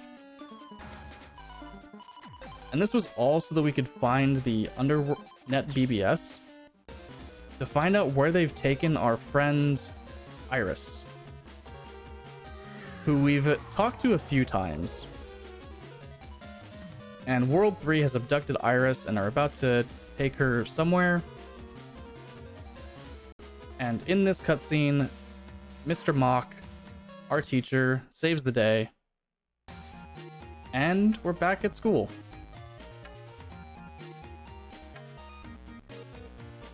So this is going to be a quick set of effectively, I'm going to go home because tomorrow, not tomorrow, but the day after tomorrow, the Pavilion Navi operator, which is Lan, gets to go on a private tour of the Pavilion with all of his friends.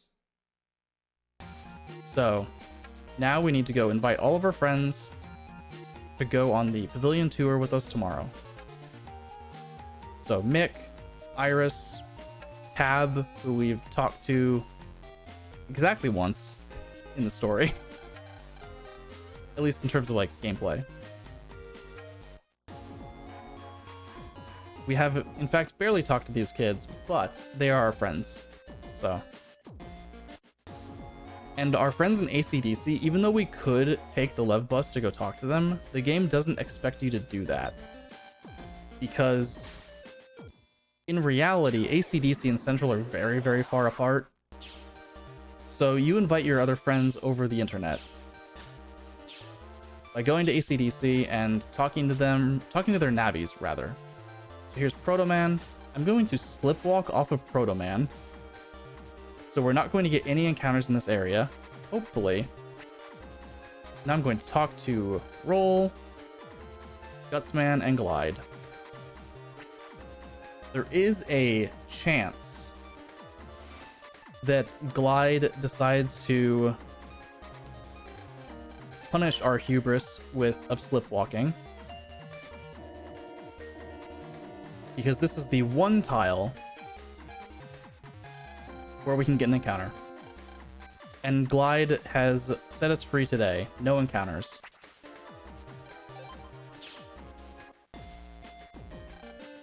Do we have to talk to Gutsman? Yes. You do have to talk to all of them.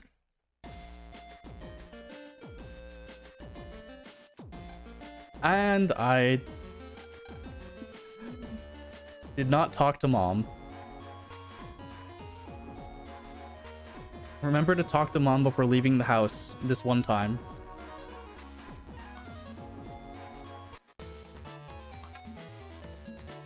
But can we talk about small donation? Absolutely. Alright, because we got an anonymous $5 donation with no comment. This goes for the Metroid Dread incentive, and also to play as Mario on the new Super Mario Bros. 2 Bid War. And right now with this, Mario has his first $5 donated dollars, while Luigi is still being on the lead with $50. Nice, let's go Luigi.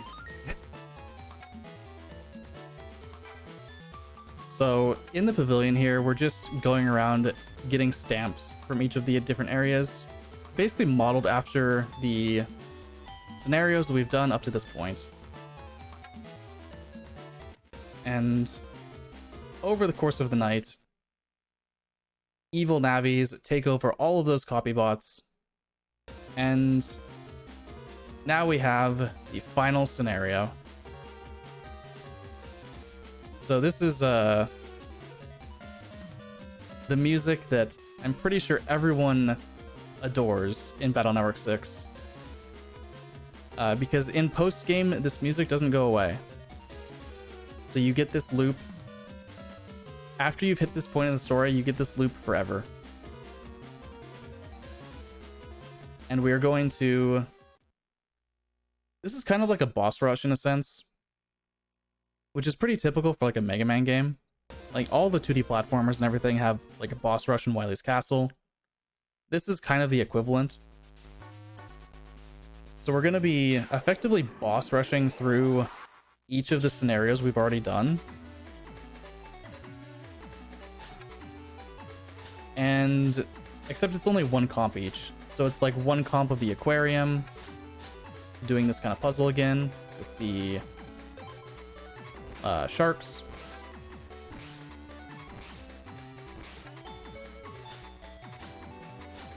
Except this time we have slip running, and really nothing's gonna catch us. We also have the ability to slip walk, which, so on English, this is where it differs a lot. Unlucky.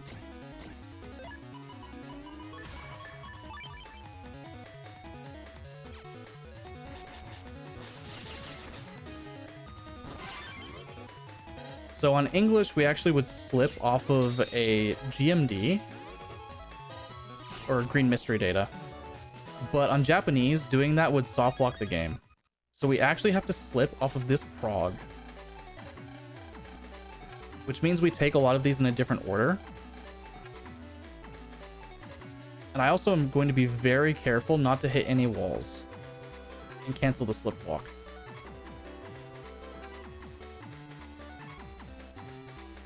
The one encounter we had was honestly The only one we hope to see. With a bit of luck and just generally perfect movement, most of the time you'll probably get no encounters here at all. Very careful not to walk into the tank when talking to it.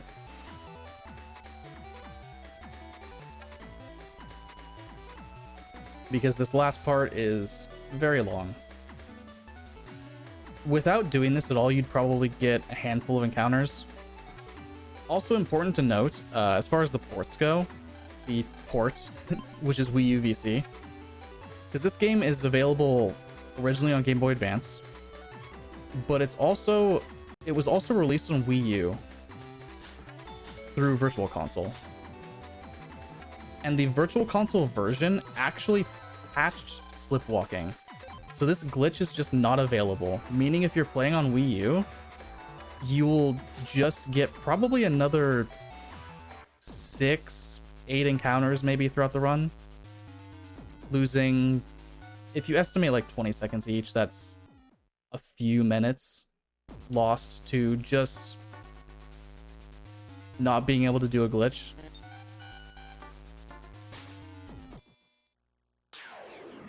This comp here, based off the judge tree, we actually can do something very special and outrun the gavel through the entire area.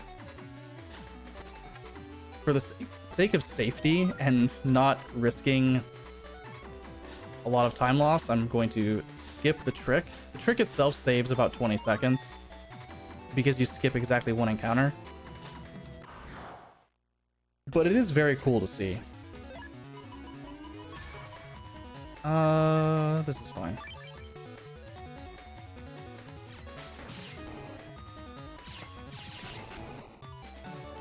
So, if I were to do gavel skip here, we would have not had that one encounter. But now we get to refight Judge Man.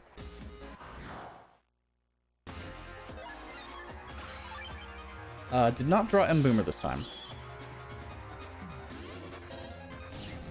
But again, he's not actually any harder, even though he has more HP.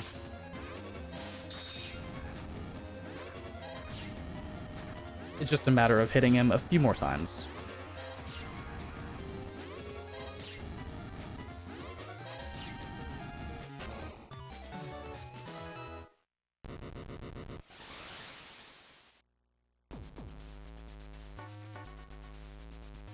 And this comp here, the Pavilion 3 weather comp, is actually why I run the game in Japanese.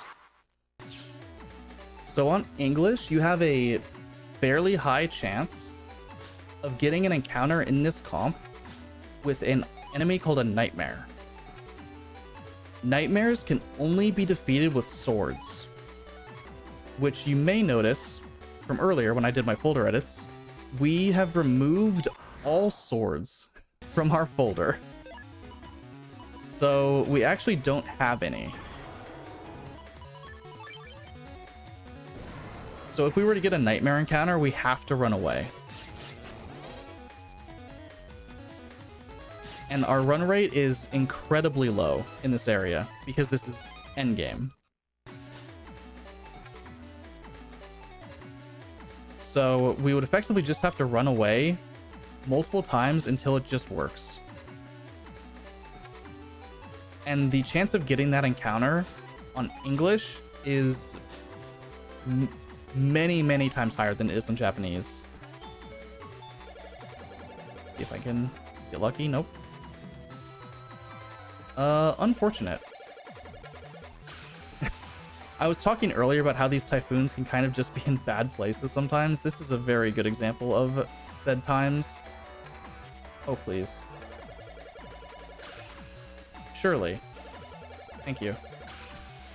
Sometimes it can just go right up on that wall and there's nothing you can do.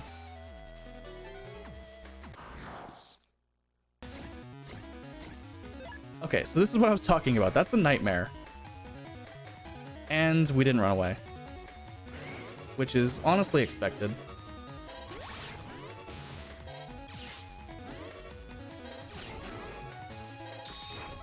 So I just need to keep running away. Turn 2 is not too bad. But on Japanese, that encounter is a much lower chance of popping up. On English, I think it's like 20%. And on Japanese, it's less.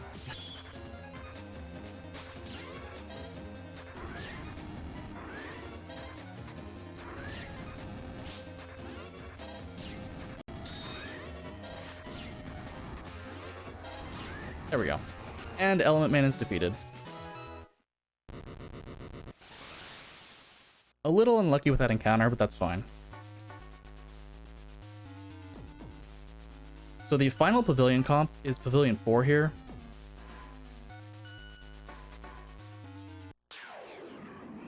And this is based off of the Robo Control comp with the firewalls from the very beginning of the game.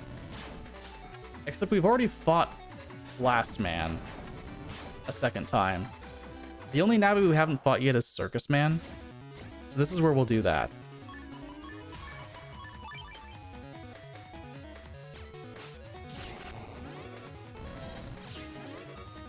Isn't too bad. That was actually not a bad draw at all. M-Boomer is, again, typically the exact chip you want to see.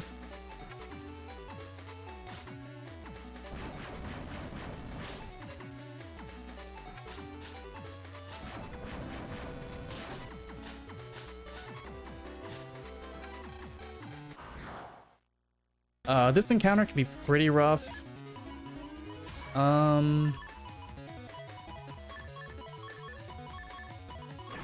This is fine.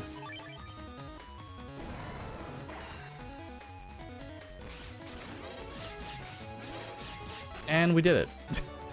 I say it's rough because the Mech Assassin there, if he stuns you, he will hit you for a lot of damage. And you can kind of just get looped.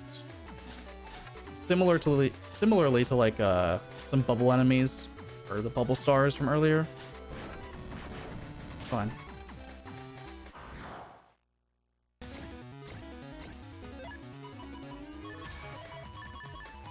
This fight would be difficult if I didn't draw a perfect hand.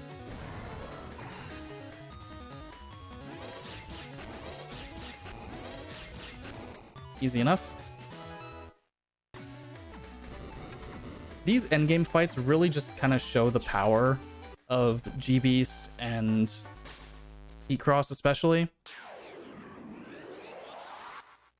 So I'm about to fight Circus Man. Again, he's not really any harder. Unfortunately, no real chips to use to speed the fight up.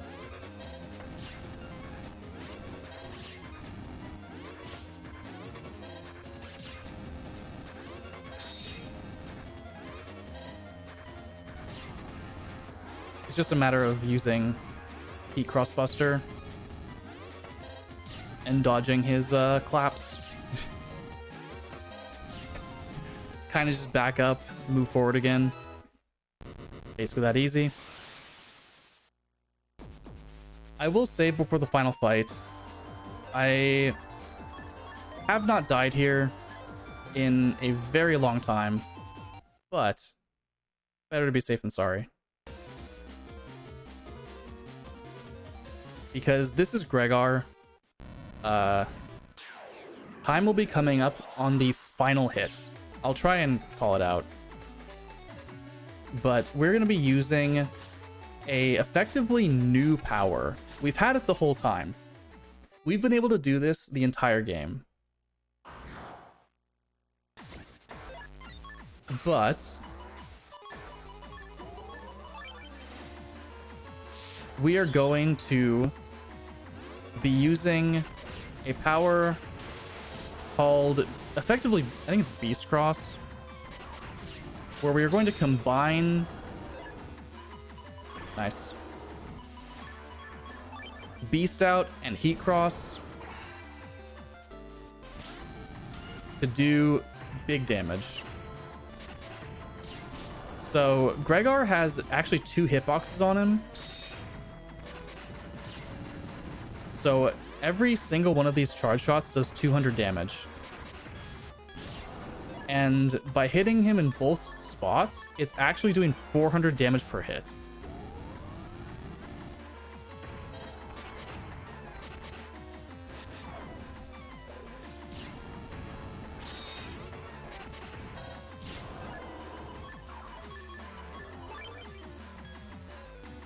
And next hit will kill him, and time.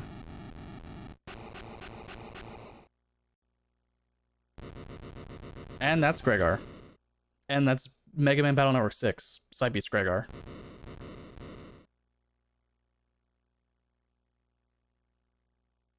So this was fun. I don't play this game as much as I used to, so it's fun to like come back into it a little bit with a fresh mind. And thanks for No Sled for having me here. The RNG we had wasn't particularly great in a lot of spots. I did have to farm for Train Arrow, but sometimes it just happens. I believe the next run is Rhea with Tails of Symphonia. So that should be hype. Anyway, thanks for having me. I stream every day, about a 12-hour offset from the current time, but that is how it is. So thank you. And I will hand it off to the next run. And GG's also, thank you so much for the run. And based on your worlds, it's really nice to have you back running this game. I hope this is not the last time we see you featured over here. And well, that's right. We're gonna be rolling on a quick intermission so we can prepare everything for Tales of Symphonia Down of the New World, any percent by Rhea or Vidia. So stay tuned.